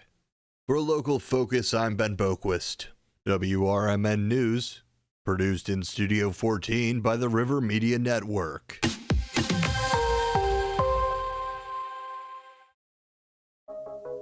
What makes a great pizza restaurant? The obvious answer, great pizza. A local favorite since 1983, Pizza Pub Wisconsin Dells has been serving up the best pizza in the Dells. Year after year after year. Not hungry for pizza? Try the homemade lasagna, chicken parmesan, burgers, salads, and an extensive kids menu. Or take a trip or two to the all-you-care-to-eat lunch buffet. Pizza Pub, walking distance to water parks and hotels in Wisconsin Dells. Visit the Milwaukee County Zoo this summer to enjoy so many species of fun. Home to more than 2,200 animals, representing over 340 different species. The zoo educates, entertains, and inspires. Stomp back in time with the zoo's summer exhibit, Dinosaur Discovery, sponsored by Sendik's Food Market. You'll be astounded by the gigantic and scientifically accurate animatronic displays. Touch, feel, and learn about the role of predators in the ecosystem. Running through October 5th. Visit milwaukeezoo.org. The weather is getting better, and we know it's the time when ladders and DIYers come out. Before you start any new outdoor projects, ComEd wants you to know that electricity can jump from a power line to you and the tools you're using. So maintain a safe distance from any power lines. You can also call ComEd at 1-800-EDISON-1 to have those power lines de-energized the next time you do any type of work around them. Stay smart, stay safe, stay back. ComEd powering lives. It's always exciting to hear Elgin business owners like Tanner Melvin of Side Street Studios share positivity about the local community. Elgin is on its way, and it has been, and it's sometimes, we got set back, the pandemic, and it's been rough. Everyone has felt it, and in so many different ways. What we're trying to do is a lot of hand-holding and shoulder rubbing and being like, it's okay. Mm-hmm. We're trying to get this town a lot more money. We're very lucky to live in this community right now. There's nothing like this around here. Feel the positive power of the first shift with me, Marky B, weekday mornings on WRMN.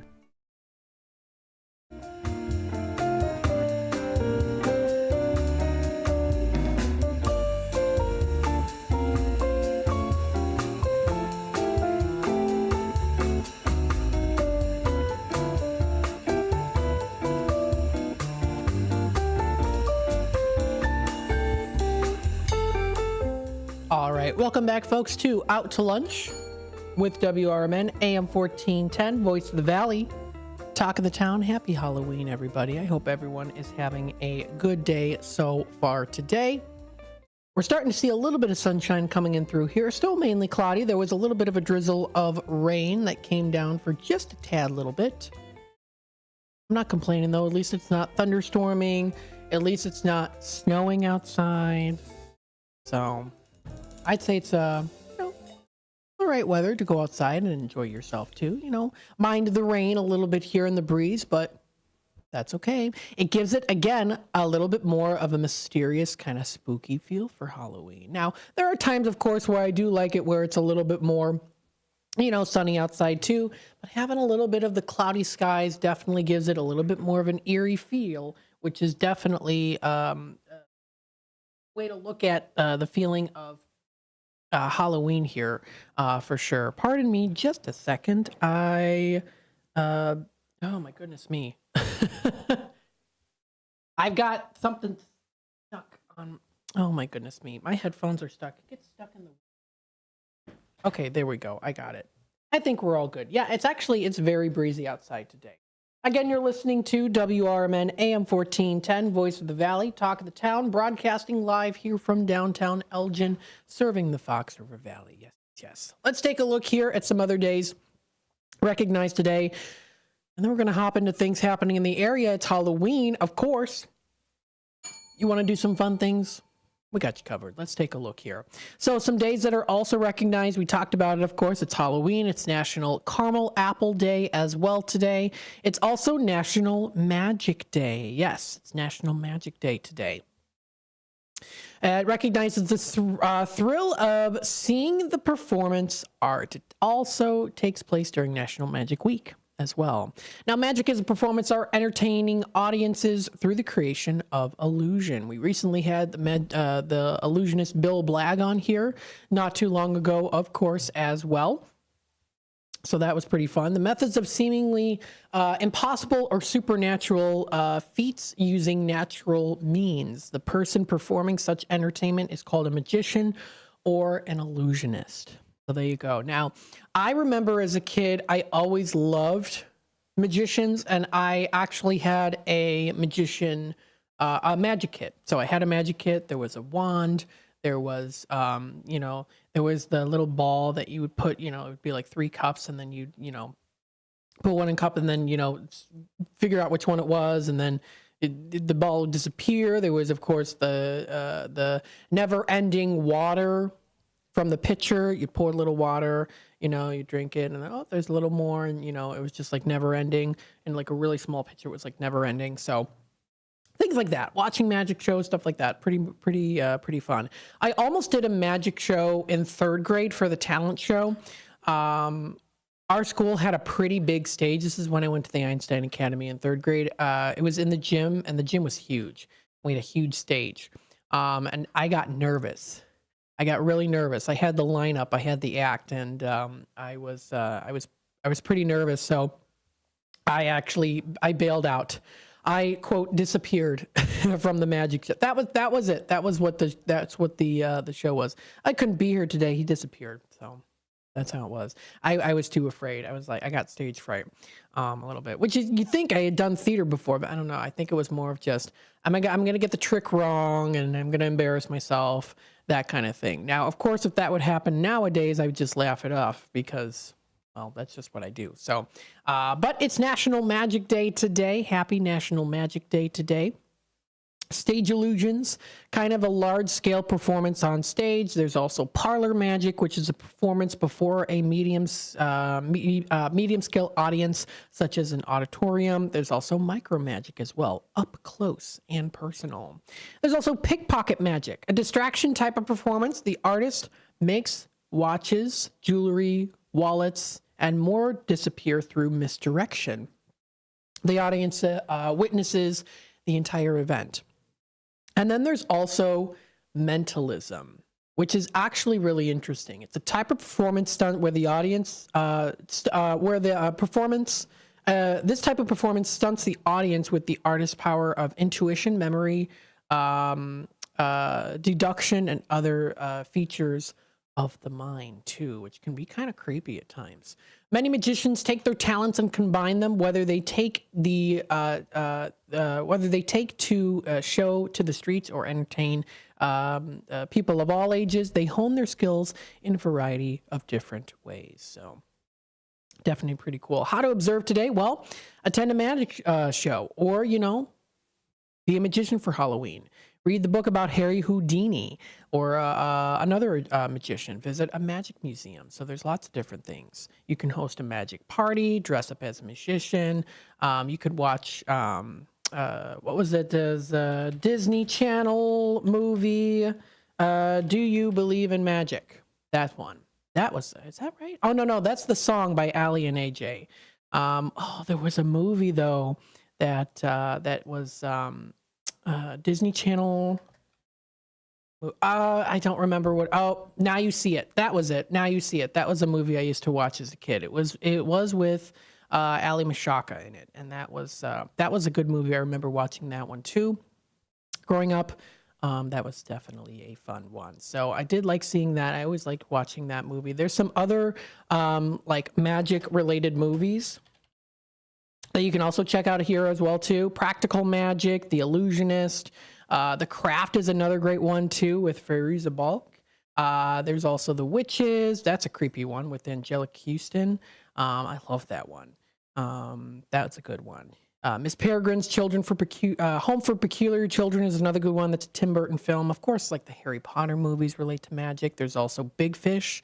There's The Imaginarium of Dr. Parnassus, I think is what it's called. That's a good one too. Very whimsical. There's tons of different ones out there that you can watch. Or if you want something a little bit more kind of cozy and fun, you can watch, like Sabrina, the Teenage Witch. I've been watching Buffy the Vampire Slayer lately. So there's a lot of cool movies. Bewitched, of course. There's lots of good ones out there. So, yeah, there's a lot. Wizard of Oz, I would consider also too. Definitely a magical film as well. So we've got a caller on hold here. Let's take it to the phone lines. Hello there, caller. Welcome to the show. Good morning. Happy Halloween. Happy Halloween. How are you, Jackie? Okay. I'm curious. Did you go to the haunted Halloween market? I didn't this year. You did not? No, we went to the toy show. Oh, okay. I didn't even know there was a toy show going on. It was a really decent crowd and a lot of people dressed up. Even, people coming to walk around. I was shocked at how many people were in costumes. Oh, my goodness. Yeah, the toy show had a lot of Halloween stuff. We went to the toy show. Yeah, that was fun. Where was that held at? That was at Kane County Fairgrounds. Oh, was at the fairgrounds? Okay. It was the day after. Okay. Mm-hmm. Okay, I was just curious if you went to that. And then I do have a question. Yes. Are you still doing, online shopping? So we are. I know that we are going to be kind of putting it officially on hiatus November 1st so that we can just kind of really start to work on changing some things, actually going in and changing things. So it's just going to be temporary. So you can still shop online right now, but eventually we are going to be taking it down just very, until further notice. November 1st is tomorrow. Yes. So today would be the last day to try and do any online shopping? Yes, until further notice, though. So again, it's not going to be like this is completely permanent. It's just we have to go in and you got things going on. Changes are happening. Okay. So, then the other question is, if you do that online shopping, are those all then done by mail order? Would be by mail order unless Yeah, I would say by mail order is probably the best way, unless there's something really time sensitive. Okay, because there's no pickups available at all anymore, correct? Correct, yes. Okay, just trying to make sure I got it. Because looking at the website, it's kind of outdated with the information that's there. Yeah. Because it still talks about the show and the pickup and all, that, at least looking at the website I'm looking at. So just trying to make sure I understand what's going on with it. Okay, great. Thank you so much. Absolutely. Hey, do you have a fun Halloween story? You know what? The best one, I mean, as far as a kid, we had Catholic Order Forcers I belonged to because my dad was big with the Catholic Order Forcers. So my mom used to try and make costumes for us, okay? Mm-hmm. So the one year she saved the comics out of the newspapers for weeks. And she actually made like an outfit for me to be the comic lady. Oh my goodness. Okay. Yeah. I mean, she taped it all together and just, it was pretty impressive. It was really pretty impressive. I wish I had pictures, but back then, I'm talking in the, like 58 or so. So we didn't have those kinds of things where we took pictures like that back then on phones or, disposable cameras and things that were out there then. But that was always cool. And then as a kid, we only went out, we got to pick one year to go out and actually trick-or-treat for candy. But the other years, we trick-or-treated for UNICEF. And that was always really cool. I always felt good about doing that. And I just saw that advertised that they're still doing that with the little boxes and trick-or-treating for UNICEF. And I'm like, that just kind of really hit me near and dear to my heart that still is happening. And I did it over 55 years ago. So that is really cool. So it's trick-or-treating for UNICEF? It's trick-or-treat for UNICEF. Oh, my goodness. Well, I'm going to have to pull it up here and at least show it on the screen so people can see it. Yeah, you would go out and you would try and get people to donate money, on Halloween. As other kids were going around looking for candy and stuff, we would go out and try and trick-or-treat for UNICEF. And, of course, there was always somebody in the neighborhood that said, well, you have to take candy, too.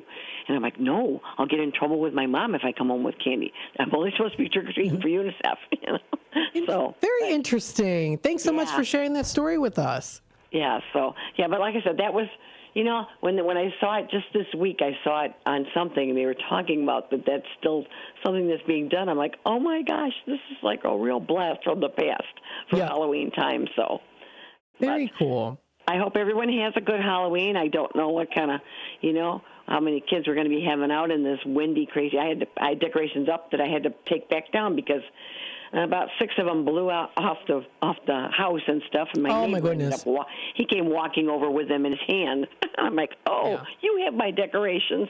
Oh my goodness! Wow. Yeah. So he said, well, I found one, and I just kept walking and found like 6 of them. I'm like, okay. Yeah. Oh my goodness. Hey, well, thanks so much for calling in today, Jackie. Right, so, like I said, have a good one. I hope everybody has a good day. All right, you too. All right. Bye-bye now. Okay, folks, it is almost 11:47. We're going to take a quick time out. We'll be back with more Out to Lunch with WRMN AM 1410 here in just a bit. Okay, antibodies, huddle up. We're a great team, but the flu is dominating. The good news is the human we're protecting just got his flu shot. That means all of us antibodies have strong new gear that will help us fight and defend against the flu. We must win so that our human can stay healthy and help protect the people he cares about most. Let's work as a team to defend against the flu. Gear up with a flu shot to help protect yourself and others and reduce your risk of being sick or hospitalized with the flu. Learn more at getmyflushot.org. Brought to you by the AMA, CDC, and the Ad Council.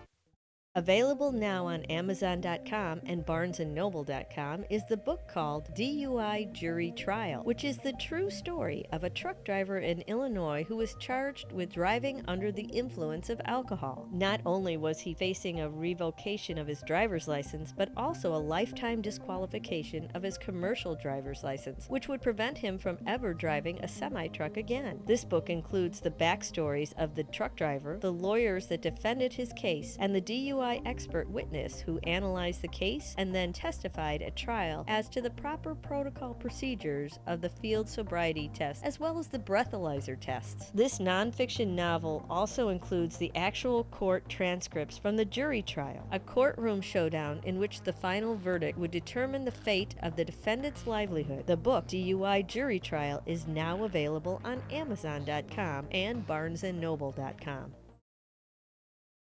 The word is out. Nissans cost less on Route 19, but that's not all. Parts, service, and body shop, they all cost less at McGrath Nissan. Used cars too. The reason why is how hard we try. Right now, get 0% APR financing on select new Nissan models at McGrath Nissan because Nissans cost less on Route 19. Come to Elgin. See what we mean.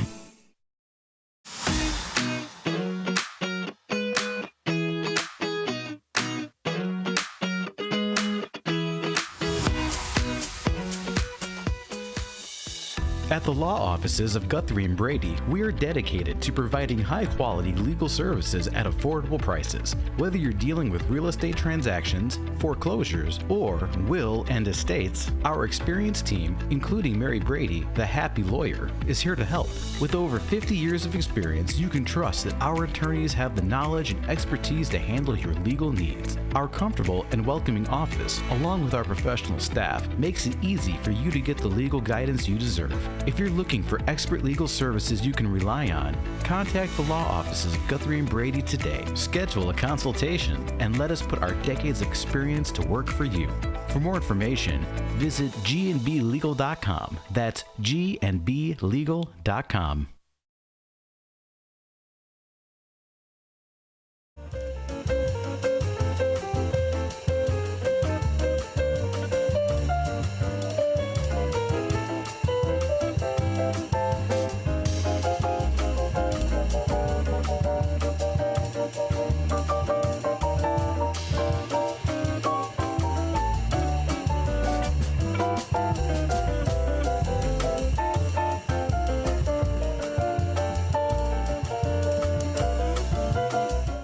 All right, welcome back, folks, to Out to Lunch with WRMN, AM 1410, Voice of the Valley, Talk of the Town, broadcasting live here from downtown Elgin, serving the Fox River Valley. Got some nice music playing here. Hopefully you're having a good day so far. Happy Halloween, everybody. It is Halloween. It's the day of the spooks, the days of the tricks and or the treats. Definitely preferring of the treats, but if you do like some cool tricks, of course, you can check out some pretty cool, creepy things at the Illinois Haunters Convention, or Illinois Haunted Houses. You can also check out Chicago Haunt Builders, which is another one to check out, chicagohauntbuilders.com. You can take a look at that information. Now, let me see here. I think... Let me see if I go to their main website. It says the site's been suspended, so maybe it's maybe they're updating, or maybe it's just kind of because it's already Halloween as well.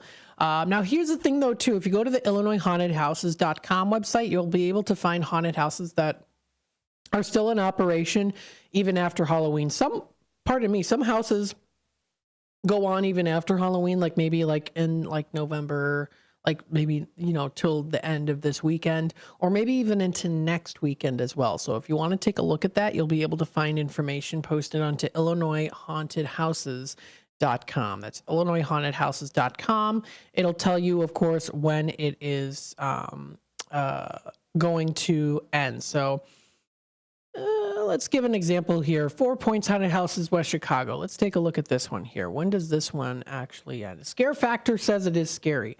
Let's see when the last day is. So the last day is today for that one.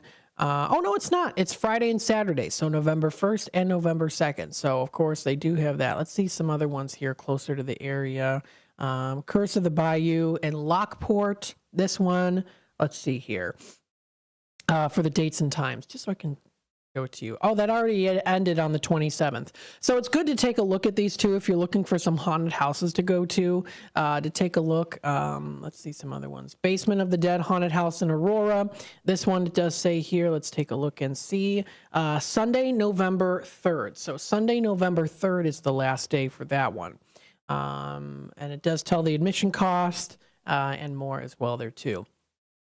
If you go to like Windy City Ghosts, okay, so Windy City Ghosts, this one is all the way through November 30th. So see, some of these houses, these haunted houses, go even through longer periods of time. So if you do want to take a look and see which ones are going to be how long they're going to be lasting for, feel free to check out this website, IllinoisHauntedHouses.com. Hell's Gate Haunted House is still going on until November 3rd. So again, that's good information there as well, too. We also have here in the comments, Dad and Son Do It All. If you would rather see some haunts from the comfort of your home, we have many haunts posted on our channel. Very, very cool, folks. You can check it out. Dad and Son Do It All. Thanks so much for joining us here today.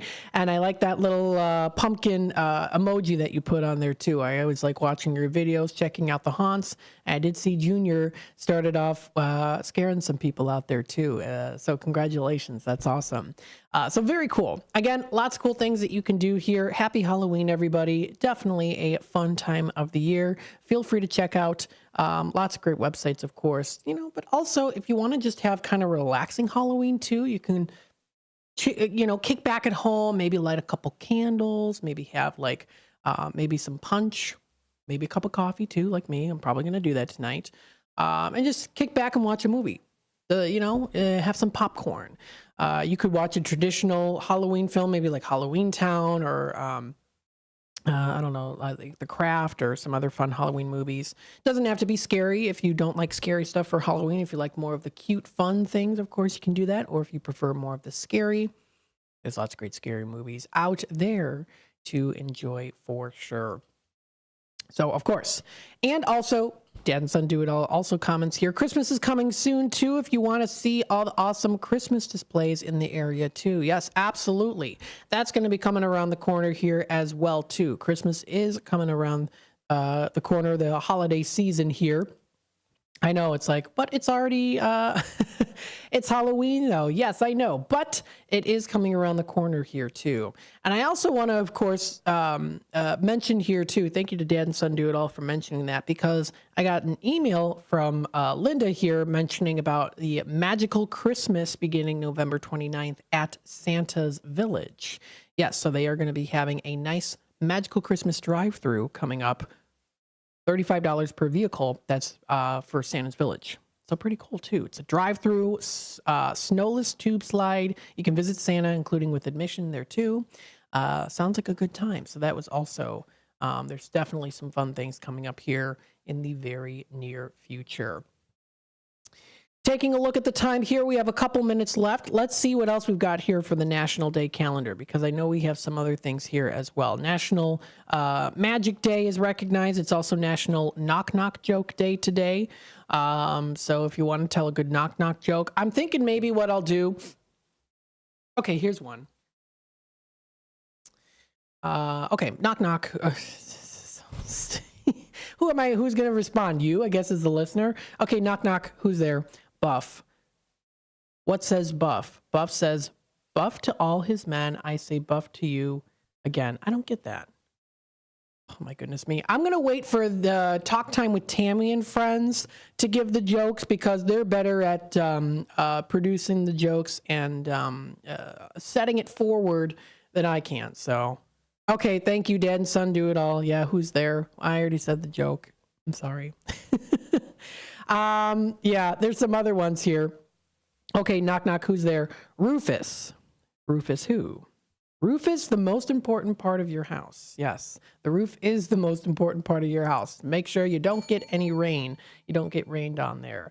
So if you want to tell a funny knock knock joke, of course, I think what would be cool too is definitely during Talk Time with Tammy and Friends. She does tell like the funny dad jokes, and she can tell some funny knock knock jokes as well. She'll probably even do it Halloween themed as well too. So stay tuned for that. That'll be coming up 2 to 4 o'clock, from 2 to 4 o'clock during the Fox Valley afternoons. Don't forget also from 4 to 6, it's a political talk show. Yes, that'll also be coming up there too. Speaking of political, coming up, the elections. Yes, they're coming up already pretty soon, very, very soon. And you don't want to miss out on that as well, too. There is also a video that we have posted here, too, onto our webpage as a little bit of a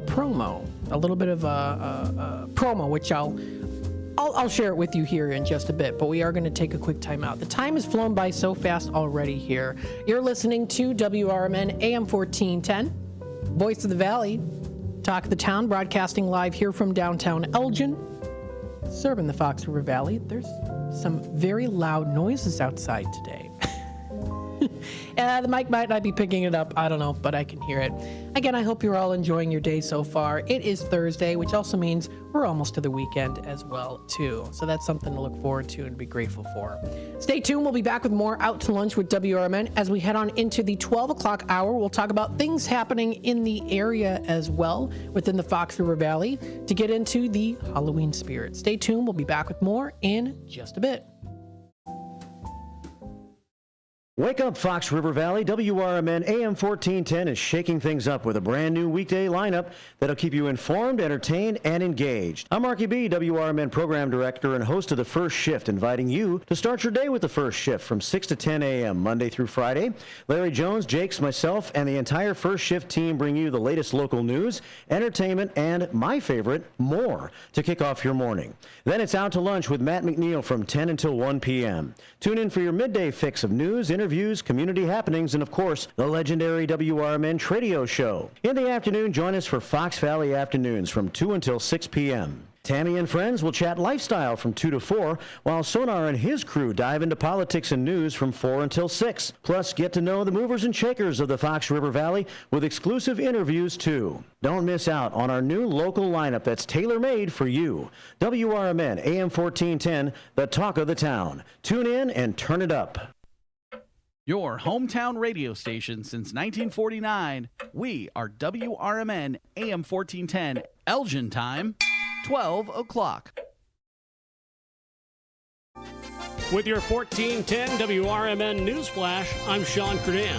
Brought to you by Cintas. Kane County expanding its reach with a new $2.8 million facility in Elgin aimed at bolstering county services and supporting the area's growing population. The 46,093 square foot building is set to open in early 2025 and will house the Kane County Health Department, Clerk's Office, and Court Services as satellite offices. Kane County officials have set up an election complaint line to address problems and irregular activities during the upcoming general election. Voters can report such issues as electioneering, improper placement of campaign signs, or any infringement on voting rights by calling 630-208-5328. New information regarding the shooting that occurred on October 27th on Shawford Way that left one person injured and in the hospital. According to the Elgin Police Department, the two individuals involved were acquainted with each other and that the shooting occurred over a personal incident. With your 1410 WRMN Newsflash, I'm Sean Curdan. Wendy's breakfast burrito has an entire breakfast in every bite. Fresh cracked eggs, seasoned potatoes, American cheese, cheese sauce, and sausage or bacon. So the first bite is like fresh cracked American cheese sauce. Bacon.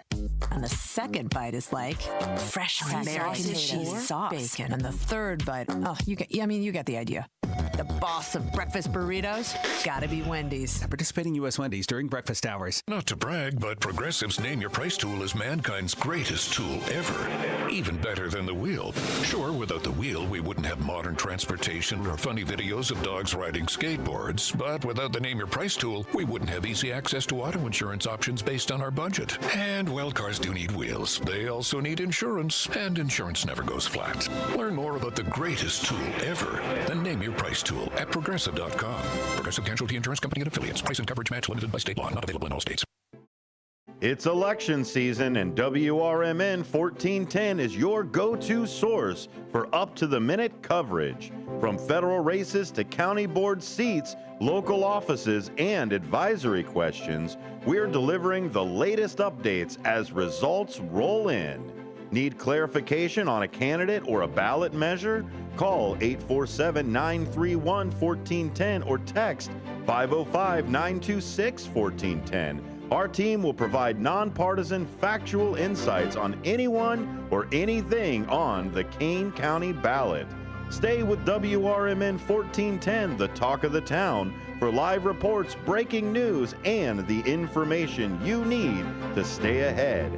Call 847-931-1410 or text 505-926-1410 because informed voters make the difference.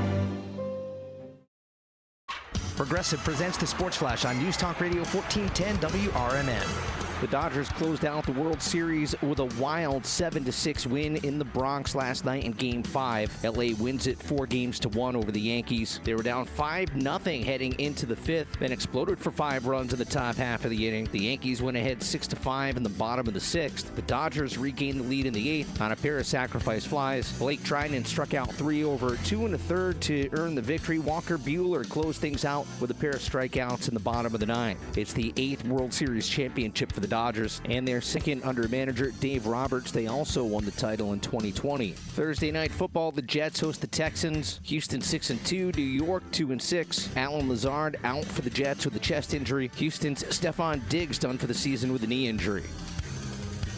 Bundle auto and home, renters or condo, and save with Progressive. I'm Chuck Sanders on News Talk Radio 1410 WRMN.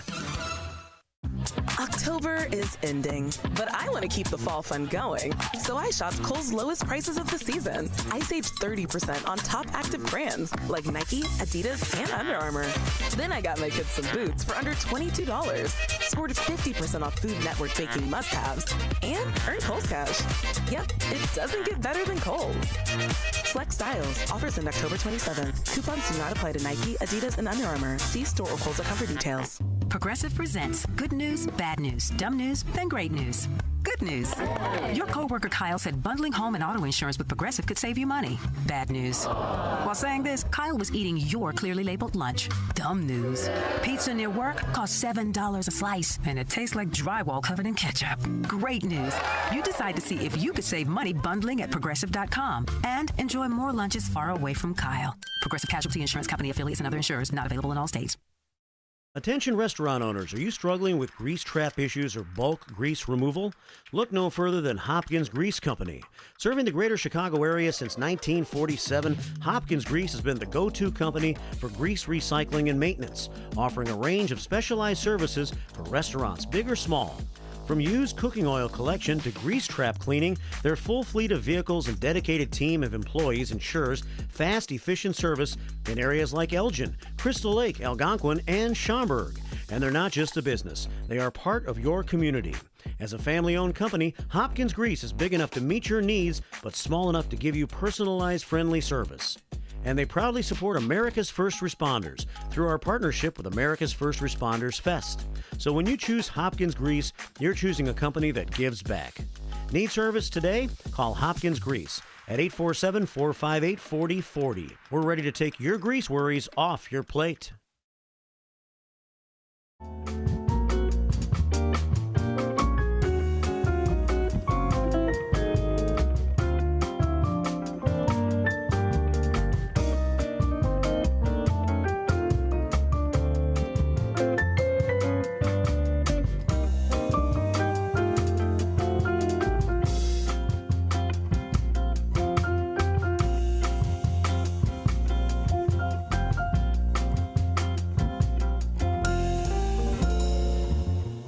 Hello, everybody. Welcome to the 12 o'clock hour of Out to Lunch with WRMN, AM 1410, Voice of the Valley, Talk of the Town, broadcasting live here from downtown Elgin, serving the Fox River Valley. We hope you are enjoying the show so far. We hope you are enjoying your happy Halloween day today. Oh my goodness, yes, I've got lots of great memories from Halloween, going trick-or-treating, of course, having, of course, lots of great candy that I have eaten in the past years, of course.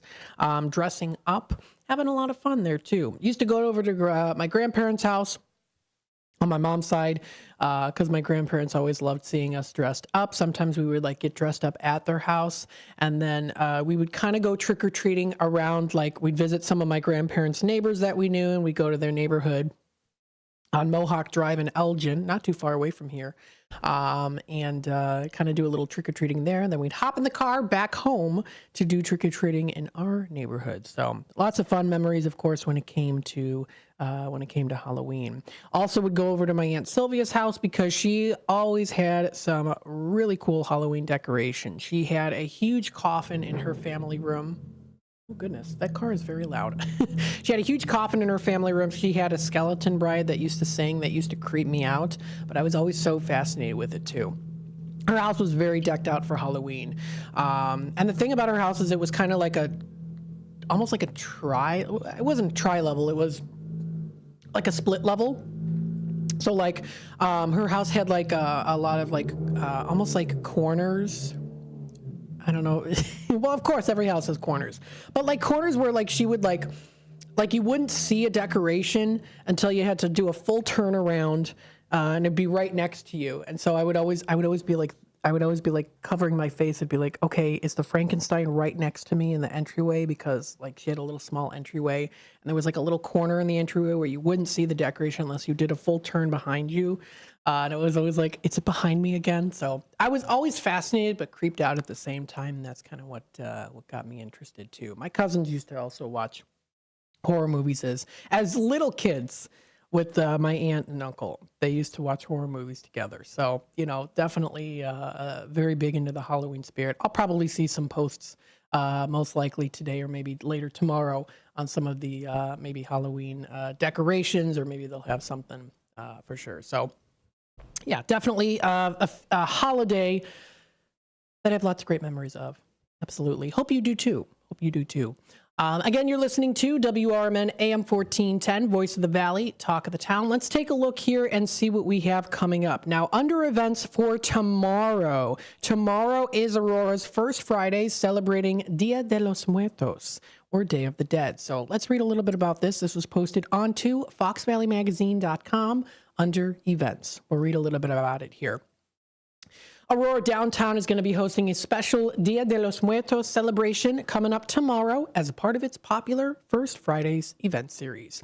The event will involve a festive evening that embraces the spirit of Dia de los Muertos through cultural activities, traditional food. You get to have, of course, great live music, vibrant performances, including iconic live Catrinas, and beautifully decorated windows, all located in the heart of downtown Aurora. Now, the Dia de los Muertos tradition, centered on remembrance and connection, brings families together to honor and celebrate the lives of those who have passed. It is also Family History Month this month, too, so there you go. Definitely a great way to tie that in as well. Its customs transform mourning like mourning for someone, MOURIN, to a joyful celebration of life. So it's celebrating life. It's celebrating those who have moved on and embracing the cycle of existence in a spirit of unity and continuity as well, too. So it's definitely something to enjoy for everyone. It's a wonderful tradition, and it's really great. The fact that Hispanic heritage, they focus a lot on family history. They love family history. They really tell their stories to their kids and grandkids, nieces and nephews, and they pass it on. And I think that's absolutely phenomenal to do that. So I think this is just great. Festivities will be held from 5 to 9 p.m. across multiple downtown venues, including the Lot E. Now, if you're familiar with the Aurora area, that is between Broadway and LaSalle, it's also going to be venues including at Water Street Mall, the Mundy Park, and the Skinny Park as well, too. Over 30 downtown businesses will also feature their unique First Friday offerings. So there's going to be like special deals, there's going to be discounts. So definitely a memorable experience, fun-filled for the whole family, showcasing Aurora's rich culture and heritage as well. So for details, feel free to check out their website, auroradowntown.org. Again, that's auroradowntown.org for more information. Check out, of course, it under events. You'll be able to check out their events, visit their events calendar, under First Fridays. So First Fridays is where you're going to find that information, of course, because that is coming up already tomorrow. So that's already tomorrow. You can also check out their events calendar. So if you go under events and you click on calendar, you'll be able to see the calendar there too. They've got it, of course, coming up here. Let's see here. If you go to October, so here, 5 p.m., the First Fridays. And then it does tell you, of course, the downtown location there for First Friday. So pretty cool to check it out and view more information on that. definitely good information for sure. And also, I'll give you a little sneak peek here too. I'm having some special guests in-house here tomorrow in relation to Aurora. So stay tuned for that. Looking forward to that interview. I also wanted to, of course, mention here again, if you are interested, check out KaneCountyConnects.com for information on trick-or-treating hours in Kane County. Now, I'll go through these here just in case anyone who's just tuning in is unaware. I'll tell you the different locations. I've been announcing it kind of here and there throughout the month of October, but if anyone's just tuning in right now or haven't heard it yet, I want to, of course, inform you. So, if you are in Algonquin, Batavia, Campton Hills, Carpentersville, East Dundee, Elgin, Geneva, Gilberts, South Elgin, St. Charles, West Dundee, and or Wayne, the hours of operation for trick-or-treating is from 3 p.m. until 7 p.m. If you happen to be in Sleepy Hollow, it'll be from 3 p.m. till 8 p.m. Now, if you're in Aurora, Burlington, Hampshire, or Sugar Grove, it'll be starting at 4 o'clock and ending at 7. If you live in Montgomery, it'll be from 4:30 p.m. to 7:30 p.m. If you are in Maple Park, it'll be from 4:30 p.m. to 8.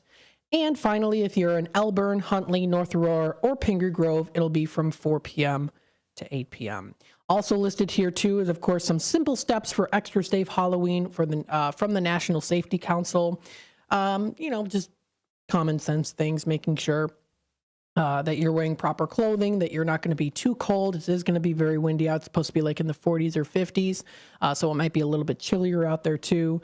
Things like, of course, making sure the makeup is safe for the kids, removing the makeup before children go to bed to prevent skin and eye irritation. So things like that. Opt for non-toxic Halloween makeup over masks, which can obscure vision. Always test makeup in a small area first to see if any irritation develops. So things like that too. Just keeping an eyeful watch, of course, also as well too. Just with your surroundings. It's always important with your surroundings, especially if you're driving and you're driving in a neighborhood. Maybe you're getting home from work, just to be aware of your surroundings, depending, of course, but always being aware of your surroundings is important, especially on a night like tonight when there's going to be kids out. Now, of course, you might experience it where you don't really get any trick-or-treaters. Some folks, depending on where they live, might experience tons of trick-or-treaters tonight. So it just kind of depends. We're seeing a little bit of mixture of weather here today. Right now, it's actually partly sunny, so we're seeing a little bit more sun coming in through here. It was a little bit rainy and cloudy before. It's still mainly cloudy, but we're starting to see some more sun. So we're going to kind of see how that plays out later today with Halloween, on Halloween night. Safety tips, of course, for motorists: watching out for children walking on roadways, medians and curbs, enter and exit driveways and alleys carefully too. So if you're pulling out of your driveway, make sure, of course, that the area is clear so that you don't hit anyone. Discourage new, inexperienced drivers from driving on Halloween as well too. At twilight and later in the evening, watch for children in dark clothing as well too. So just little things like that. That is provided by the Kane County Connect staff. That is by KaneCountyConnects.com. So I wanted to put that info out there. Also here too on the what's happening in the Kane County area, or what's happening in Algonquin. Andrew Sosnowski for Kane County State's Attorney actually did post this earlier today. Wishing everyone a happy, fun, and safe time trick-or-treating this afternoon. So he did post this here. And he also does have listed here too the hours of operation as well. So very nice. Thank you to Andrew for that. The time is 12:17. We're going to take a quick time out. We'll be back with more Out to Lunch with WRMN AM 1410 here in just a bit. So of course, stay tuned. Summer Lake House offers the ultimate waterfront family dining experience, complete with rustic summer-inspired decor and a menu that highlights simple, handcrafted dishes prepared with locally sourced ingredients. The Wisconsin-inspired Summer Lake House, where you can enjoy a laid-back, family-friendly vibe with delicious modern American cuisine and handcrafted cocktails. Don't just go out to eat, go outside to eat. Summer Lake House on Lake Delton. My fellow Kane Countyans, I am Anthony Catella, the Republican candidate for Circuit Clerk. This election is important for Kane County as well as our country. Independent, libertarian, and all voters can make a big difference by voting for the right candidate regardless of party. I am a good, decent, honest, patriotic American called to public service. I ask you to vote for me as your next Circuit Clerk of Courts for Kane County, Illinois. Thank you, God bless you, and may God bless the United States of America. If you are 50 years and older, you are welcome to join Elgin State Bank's sponsored movie days at Elgin Marcus Theater. It will always be on the second Thursday of each month. Doors open at 8:30 a.m. At 9 a.m., you will hear a very brief message from Sherry Aschenbrenner about upcoming senior events, and movies will begin at approximately 9:30 a.m. Coffee and a donut is complimentary. You can always call the movie theater hotline number of 847-888-7976 to find out what movies are playing each month. The cost is $3 if you are a member of Elgin State Bank, meaning you have an account there, and $5 if you are a non-member. And for more senior information, catch Sherry's Senior Showcase on the third Tuesday of every month at 9:15 a.m. right here on WRMN, AM 1410 and 96.7 FM. Hey there, this is Marky B from The First Shift, inviting you to join Brian Anderson for his new radio show, Kane County Speaks, every Thursday from 9 until 10 a.m. during the final hour of my morning show. It's an election year, and Brian will discuss important local issues and interview local candidates from the perspective of Kane County Speaks. The show will feature open phone lines for your thoughts, comments, and questions, and the chat room will be open at WRMN Radio on YouTube. Kane County Speaks is citizen-driven and focused on making Kane County a better place to live and work with goals of freedom, security, and prosperity for all. To learn more about their grassroots organization, you can check them out at KaneCountySpeaks.com. Let's discuss the issues of Kane County so that you can get involved and make a difference too. It's Kane County Speaks every Thursday morning with Brian Anderson from 9 until 10 a.m. during the first shift right here on WRMN, AM 1410, and at WRMN Radio on YouTube.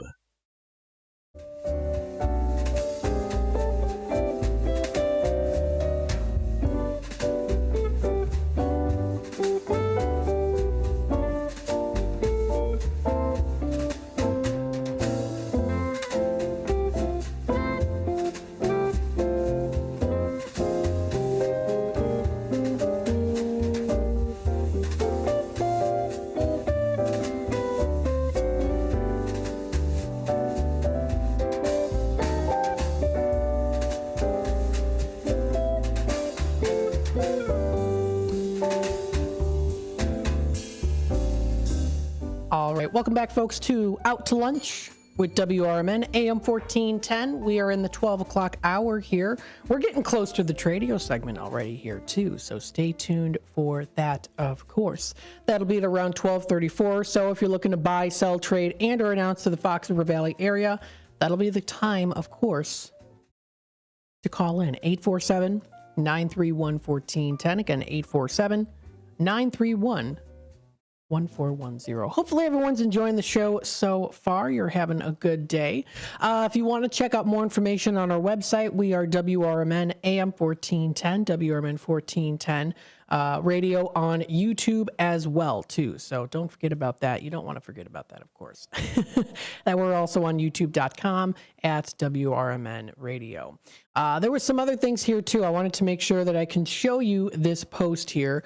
This is on our Facebook page, so if you're not on Facebook, I want to share it with you so that you'll be able to know what's going on here, too. So here we go. Breaking in all the way up until midnight, covering right here on WRMN 1410. Call up. We got all of the information of everything that's going to be on your ballot during the day. And at night, follow us for the election results. Let's go, news team, right? Woo! 6 a.m. to midnight. Starts with the first shift. WRM Radio. All right, so that's going to be coming up here on an election night. So we're going to be covering that here here on WRMN. So I wanted to inform you on that. That video has been posted on our Facebook page, WRMN 1410 Radio. So that's WRMN 1410 Radio on Facebook.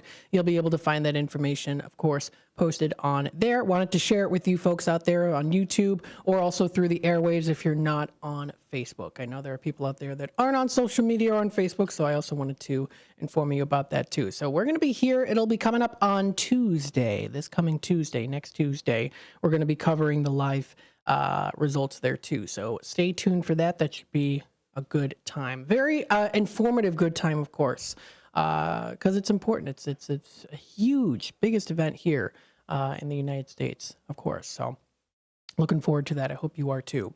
Best of luck. So let's continue on here. We've got some other things as well. Wanted to mention here.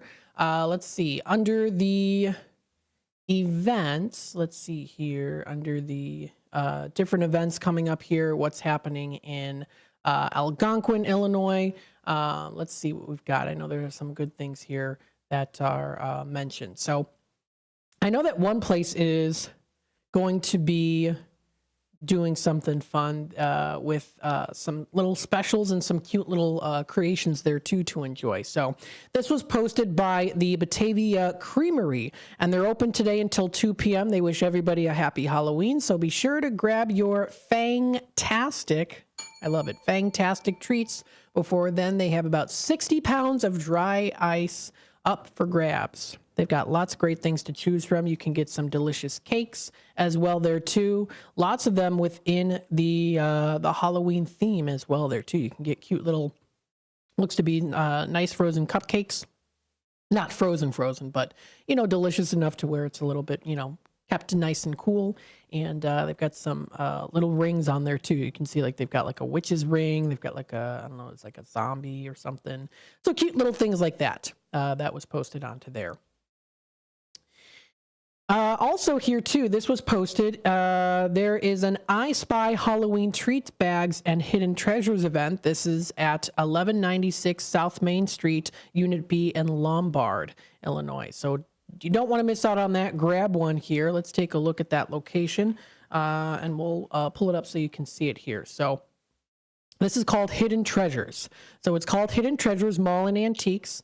If you want to check it out, it's on Lombard. It's kind of off 38 is where you'll find it. So it's South Main Street, right near 38 is where you'll find the Hidden Treasures. It's trading card store in Lombard, and they're going to be having here some extra special hidden treasures.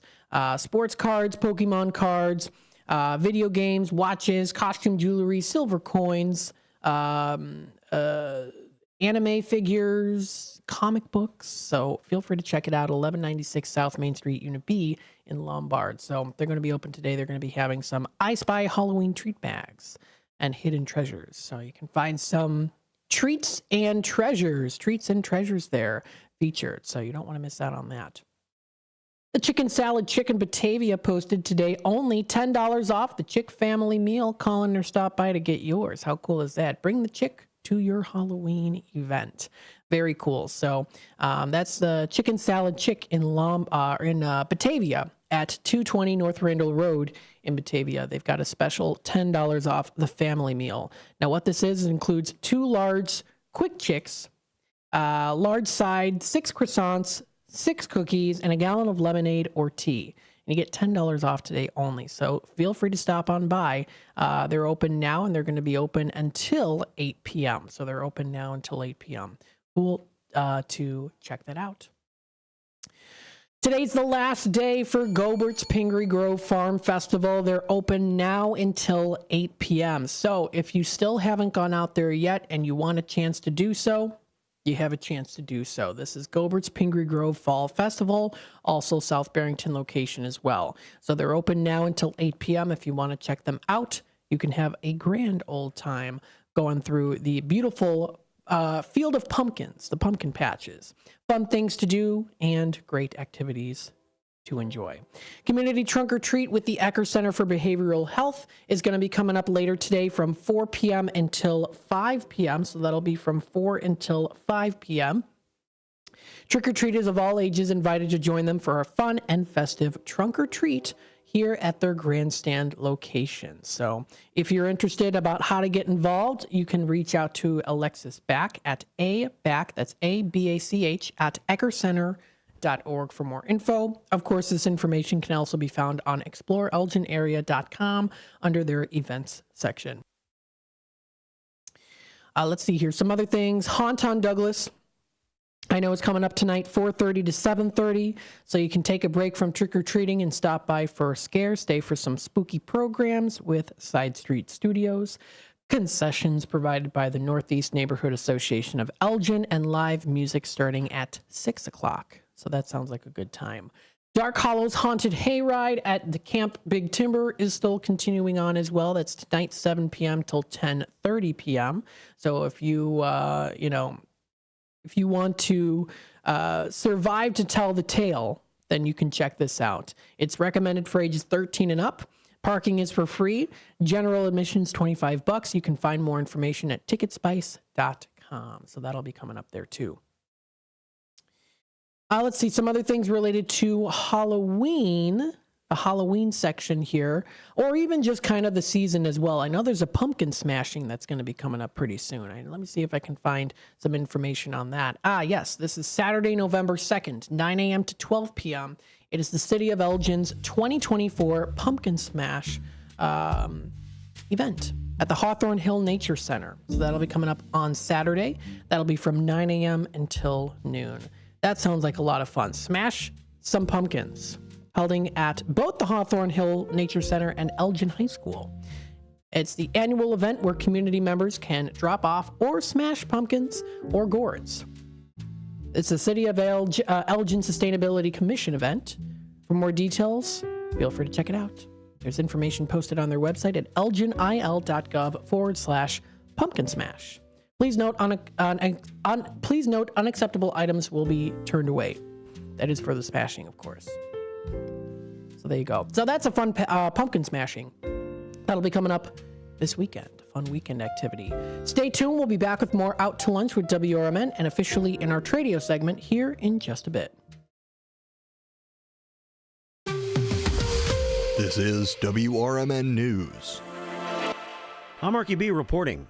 A Bartlett Elementary School principal has been placed on administrative leave. Elgin Area School District U46 officials issued a brief statement Wednesday saying that Centennial Elementary School Principal Matthew Palser was placed on leave this past Monday.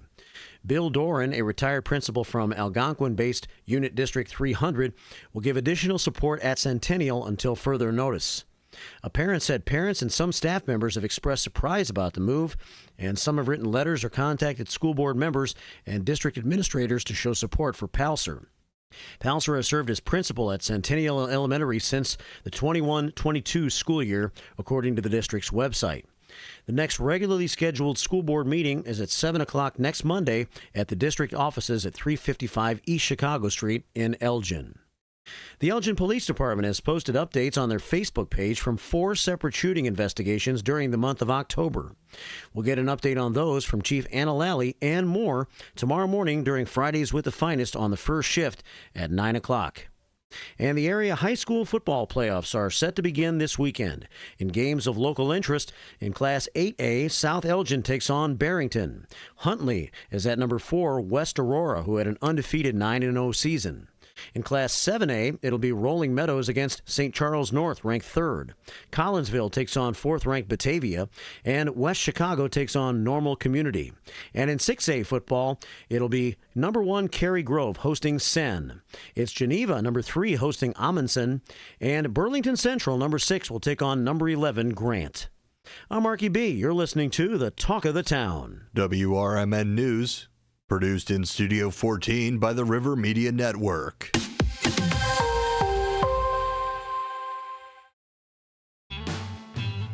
B-Lux Bar and Grill, Wisconsin Dells, is the quintessential American grill and bar, with refined rustic cuisine and award-winning libations. Their honest, feel-good food menu is complemented by a beer list to satisfy every taste. Classic cocktails and our signature shakes, rich and creamy with a splash of boozy goodness just to shake things up a little bit. B-Lux Grill and Bar, classic American cuisine with a contemporary twist.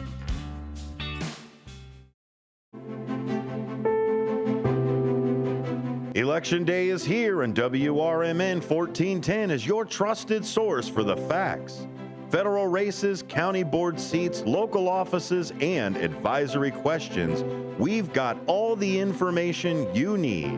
Have a question? What's on your ballot? Call 847-931-1410 or text 505-926-1410. We'll give you clear, unbiased information about any candidate or issue on the Kane County ballot. Just the facts, no spin. Stay informed with WRMN 1410, the talk of the town, your source for reliable coverage all day long.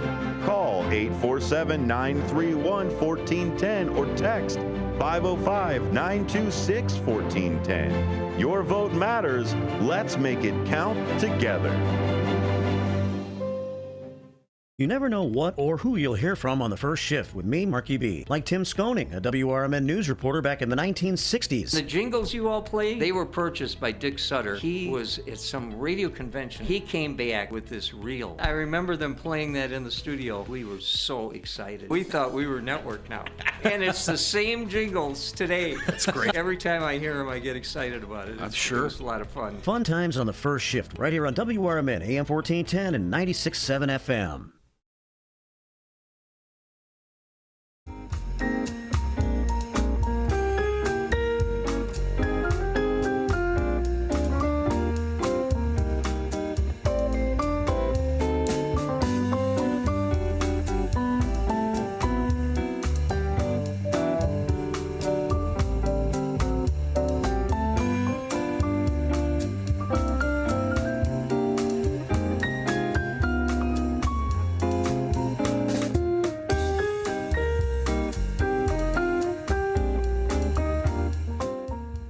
Welcome back, folks, to Out to Lunch with WRMN, AM 1410, Voice of the Valley, Talk of the Town, broadcasting live here from downtown Elgin, serving the Fox River Valley. We are also officially now in our Tradio segment. If you are interested in buying, selling, trading, and or announcing to the Fox River Valley area, if you are looking for some wonderful treats here on Halloween, feel free, of course, to stay tuned and listen in for what everyone who has called in within the past couple of weeks are looking to buy, sell, trade, and or announce. If you'd like to add yourself to the list, of course, you can feel free to give us a call here today. That's 847-931-1410. Again, that's 847-931-1410. Again, 847-931-1410. Don't forget, you can also contact our information number at 505-926-1410. Again, 505-926-1410. Brought to you by Image 360 in South Elgin, located at 506 Sundown Road in South Elgin. They are your expert source for comprehensive custom signs and graphics solutions in South Elgin. They're open Monday through Friday, 8:30 until 5 o'clock. Check out their website at image360.com. Again, that's image360.com.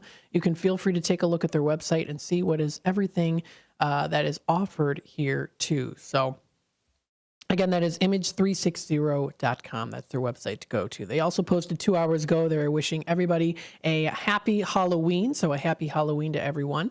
And that's brought to you by, again, that is Image360. Image360. Very, very nice. So thank you to that. Let's take a look here and go through the Tradio announcements.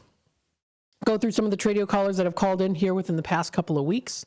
We'll go through them here. We have a Tradio caller that is selling furniture. So some of the furniture that she is selling includes a pit couch, which is in the color brown, about 20 years old. It's huge in size, asking $100 or best offer. So $100 or best offer. Now this also Tradio caller has a C-Pack machine with hoses and face masks for a Dream Station from Philips. So that's for a Dream Station for Philips. Located out in Huntley, that number to dial is 847-271-8219. Again, that's 847-271-8219 is that number to dial. Another Tradio caller here has fluorescent 4-foot light fixtures, including 2 bulbs with the plastic covers, 10 of them in total.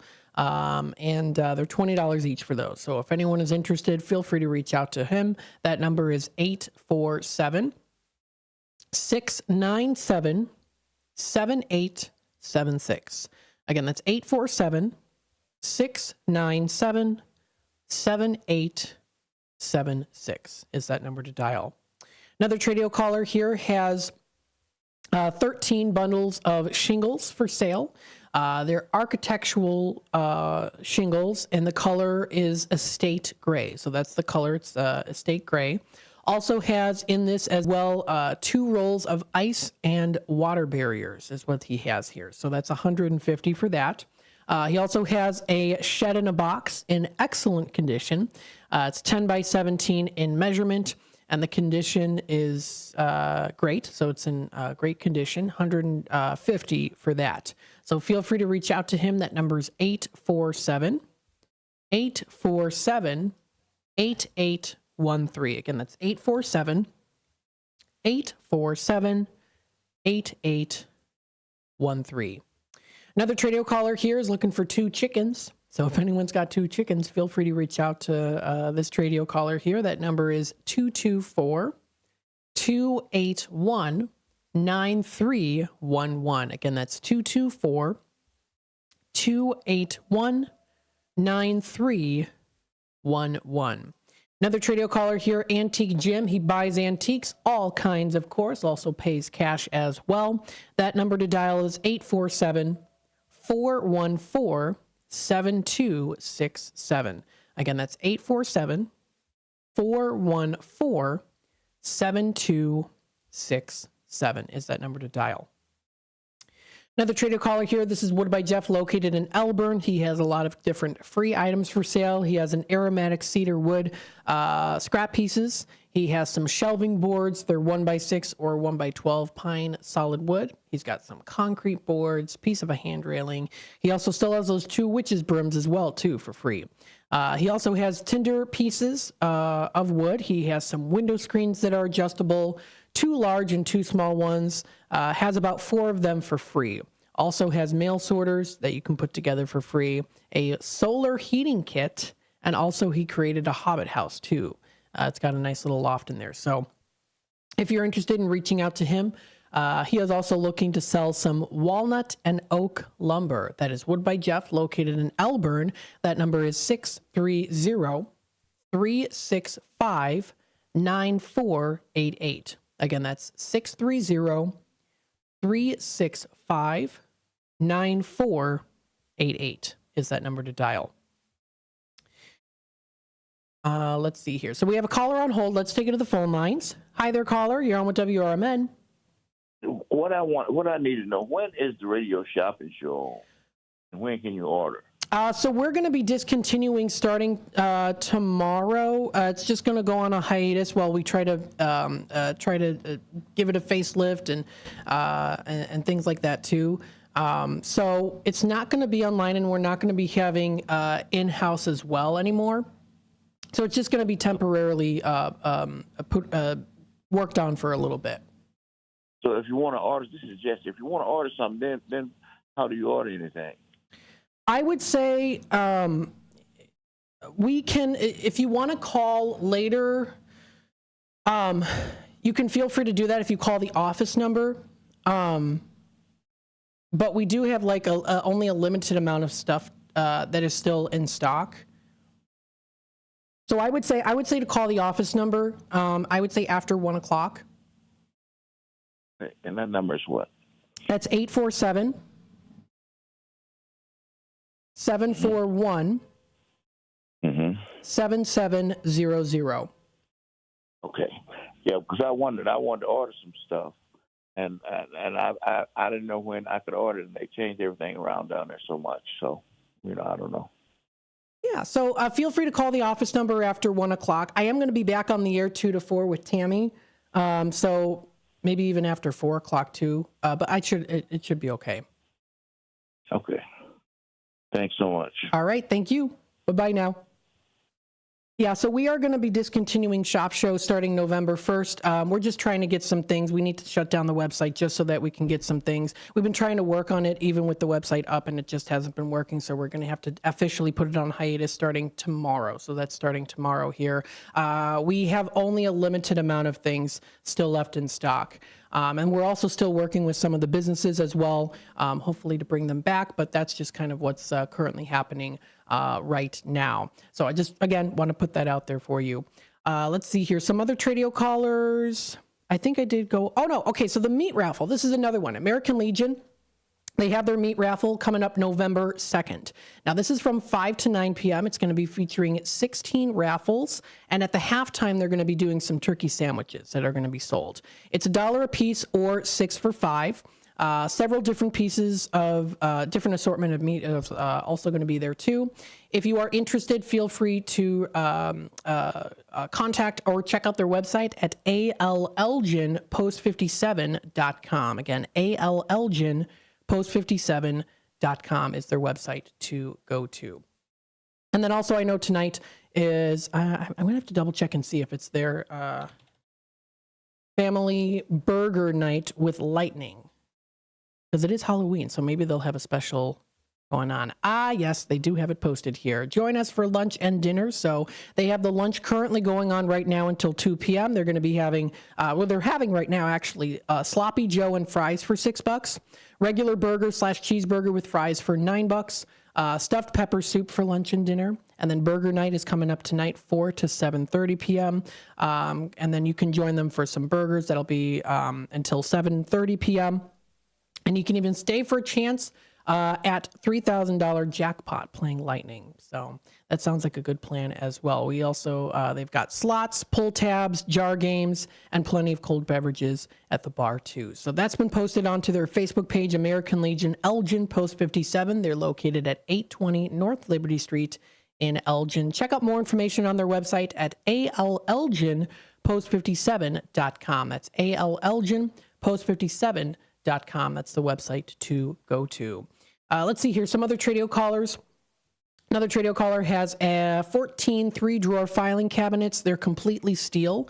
The tops are rusted, and you can use it for scrap metal if you like. They're giving it away for free. So that number to dial is 630-267-5543. Again, that's 630-267-5543 is that number to dial. And then we also have another Tradio caller. Maggie has the DVD collections. So she's got like the Boston Legal Show, TV show Castle, Gilmore Girls, Mary Tyler Moore Show. She has the Yamaha keyboard for $200. And then she also does have the 2 cemetery plots in the Lakewood Cemetery in Elgin for sale. Feel free to reach out to her. That number is 224-508-5532. Again, that's 224-508-5532. That's the number to dial. The time here is 12:46. We're going to take another quick time out. We'll be back with more Out to Lunch with WRMN AM 1410 here in just a little bit. Stay tuned. Businesses come in all shapes and sizes. Integrity doesn't. For more than a century, the Better Business Bureau has set the standards for how businesses should operate honestly and ethically. So when you're looking for a business you can trust, check to see who's BBB accredited and who isn't. Always choose the Better Business. Look for the BBB seal because it's looking out for you. That's why it's the sign of a better business. And find a better business anytime at bbb.org. Finding a reputable business shouldn't require luck or chance. But how can you tell who you can trust? Pro tip: the BBB connects people with businesses they can trust. So think of the BBB as the better. Check with the BBB first because better businesses are honest and commit to high ethical standards bureau. That's why they're better. Always look for the sign of a better business and find a better business anytime at bbb.org. Crime is up in Illinois, and I'm not sitting back to wait and watch dangerous, radical left policies destroy Kane County. I'm Andrew Sosnowski. I have over 35 years of experience with prosecutions of crime, advocating for victims and children. I will root out the causes of crime and be the lead county prosecutor who will fight for our freedom, safety, and security. Vote Andrew Sosnowski for Kane County State's Attorney. I'm Andrew Sosnowski, and I approve this message. Paid for by Sosnowski for Kane Committee. Oh no, I just hit that post and my car's got a dent. Uh-oh, better get Mako. Oh yeah? Where are they? Mako is America's body shop. They're the world's largest provider of paint and collision services. They're located at 212 Western Avenue in Carpentersville, across from Spring Hill Mall. I've used them. Check out my car. Wow, looking good. Everything was so easy and affordable. Hummer and staff were super friendly and really knew their stuff. I'm going to call them now. Mention WRMN 1410 at the Carpentersville Mako and receive 10% off today. Are you ready to take your brand to the next level? Image 360 South Elgin is your ultimate destination for custom signs and visual communication solutions. Looking to rebrand your office interior? Need striking vehicle wraps or decals for your fleet? Or perhaps you're in the market for a standout trade show display? At Image 360 South Elgin, they've got you covered. As your full-service custom sign and graphics partner, they deliver bold solutions and exceptional support. From outdoor signage to eye-catching store signs, indoor graphics to comprehensive branding solutions, they have the experience to elevate your brand's presence. Trust Image 360 to create a long-term partnership that gives your brand 360 degrees of exposure. Visit them at 506 Sundown Road in South Elgin. Image 360 South Elgin. Bold solutions, exceptional support.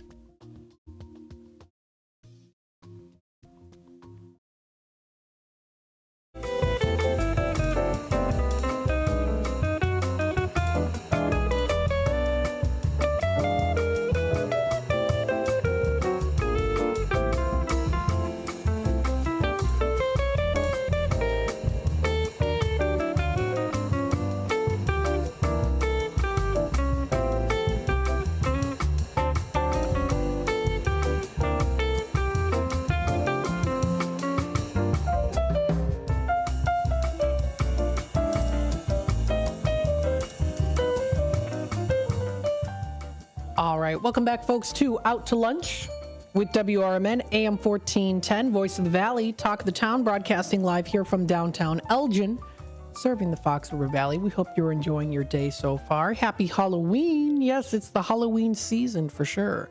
If you want to be a part of the conversation, feel free to comment live on youtube.com at WRMN Radio. If you'd like to subscribe to our channel, click the notification bell. You can always keep up to date and in the loop with what's happening here on WRMN and what's going on here also within the Fox River Valley. Now, we're still also in our Tradio segment, so if you do want to give us a call here, 847-931-1410. Or, of course, you can also contact us via our Image 360 info number at 505-926-1410. Again, that's 505-926-1410. So feel free, of course, to do that. Sounds like definitely a good time for sure. It's definitely a time to it's a good time for sure, of course, to announce your Tradio announcement. So, of course, feel free to do that. You still have, of course, some time to do that. Let's take a look here. I know that we've got here the Elgin Area Chamber. I do want to, of course, announce what they have recently posted here, what I have received via email. So, of course, I want to announce that to you, show it to you so that you know exactly what is going on here, presented by them too. So thank you again for the Elgin, to the Elgin Area Chamber for always, for sending me this information. It's always good information sent. So I appreciate it here. So, reminder, shopping small businesses, don't forget about it. That is Saturday, November 30th, is the Shop Small Business event. That's coming up Saturday, November 30th. This is the Elgin Area Chamber, your insider guide to Elgin area happenings. Coming up tomorrow, on November 2nd, so 2 days away, at 8 a.m., it is the Trot of the Skeleton. That's going to be coming up there. Make plans to be a part of the kickoff at El Trot de las Calacas, or the Trot of the Skeletons, the Skeleton Trots. For the first time ever, the Gail Borden Public Library District Foundation and the U46 Educational Foundation have partnered to offer this 5K fundraising race. If you'd like to learn more information about them, you can, of course, visit the website gailborden.info. That's gailborden.info for more information posted on there, too. Just a day away until we get a running with the race. The city of Elgin has their pumpkin smash. I did mention that a little bit earlier today. That'll be from 9 a.m. until 12 p.m. So that's from 9 a.m. until 12 p.m. Coming up here, there's going to be a Remix Market warehouse sale. That'll be November 3rd. So November 3rd, that's from 11 a.m. until 2 p.m. So 11 a.m. until 2 p.m. Join them Sunday for a special warehouse sale with huge discounts on all items. So feel free to snag some of those incredible sales deals. That's at 425 Airport Road in Elgin. So they did recently move. It's 425 Airport Road in Elgin. That's Sunday, November 3rd, 11 a.m. until 2 p.m. So they're having their special warehouse sale. Let's see here. Also, if you're subscribed to their email, that's info@elginchamber.ccsend.com, you can also find some other specials as well. So if you use the promo code Elgin30 at Papa John's, you can get 30% off the regular menu priced order. How cool is that? That's at papajohns.com. That is awesome. That's really cool. Let's see here. Some other things. The Casa Kane County's 12th Annual Superheroes Luncheon is going to be coming up here Wednesday, November 6th, 11:15 a.m. until 1 p.m. at the Waubonsie Community College, Academia and Professional Center as well, too, at 47 Waubonsie Drive in Sugar Grove. That's where it's going to be located. Check out Elgin Symphony Orchestra's Dia de los Muertos concert to celebrate the Day of the Dead coming up Saturday at 2:30 p.m. Tickets are just $25. If you'd like to check out more information, you can visit their website at elginsymphony.org or feel free to contact them, 847-888-4000. That's a pretty easy number to remember. Lots of other things coming up here as well, so feel free to check out all that information. Lots of trivia events, different expos, things to check out, and things to do. Of course, exploreelginarea.com does have some cool stuff there as well that you can check out and keep up to date with. We've got here the Judson University is having a career and internship expo that's coming up November 12th. That'll be from 7 to 8:30 p.m. at 1151 North State Street in Elgin. It's in the Reed Room in Lindner Tower. I know where that is. So good place to be. Connect with Judson students and share internship and career opportunities available at your organization. So feel free to check that out too. I know the First United Methodist Church is celebrating 100 years. Their anniversary weekend will be November 16th and 17th. How exciting is that? That's really great. That is awesome. So they're going to be having that there too. Lots of other things coming up here for later November. You can find more information if you do subscribe to their newsletter. That's the Elgin Area Chamber at info@elginchamber.ccsend.com. So feel free to check that out. You can also view it as a web page as well, too, if you'd like. So very good. All that information has been posted. You can visit, of course, their website or also the Elgin Area Chamber. And where they're located is at 31 South Grove Avenue in Elgin. So that's the Elgin Area Chamber, Chamber of Commerce. That's where they're located at 31 South Grove here in Elgin. We still have a couple minutes left here. Again, you're listening to WRMN AM 1410, Voice of the Valley, Talk of the Town, broadcasting live here from downtown Elgin, of course, serving the Fox River Valley. Thank you to everyone for joining in today, being a part of the conversation, and I hope everyone has a wonderful and safe Halloween. Whether you're having a fun party filled with lots of treats and goodies, or maybe you're just kicking back, relaxing, enjoying a fun, spooky horror movie, or maybe a fun movie to watch with the family or your loved one, partner, spouse, or friends. relatives, whatever the case might be. I hope you have a fun and safe Halloween. It's definitely going to be fun. Again, we've got a little bit more windier temperature, windier days here today on Halloween. But nonetheless, still a good day, of course, to celebrate Halloween and being all within the season. Of course. So happy Halloween, everybody. Don't forget, of course, you can check out our website, WRMN1410.com. That's WRMN1410.com. So feel free to take a look, of course, at our website. We've got here, of course, temperatures today being in the 50s, high of 59 right now. We're going to be seeing closer to the Halloween trick-or-treating time frame, about around like 54, 53, roughly so, in the 50s. And it's supposed to be pretty windy as well. So like right now we're going to be seeing here like a wind speed of about 20 miles per hour. It's supposed to go up to like 25 or maybe even 30 miles per hour as we get later into the day. So it's definitely going to be continuing on to be a windy day today, but don't let that stop you from having a wonderful, happy Halloween. Again, don't forget you can check out the hours of operation for trick-or-treating at KaneCountyConnects.com. Again, that's KaneCountyConnects.com for more information. Pretty nice.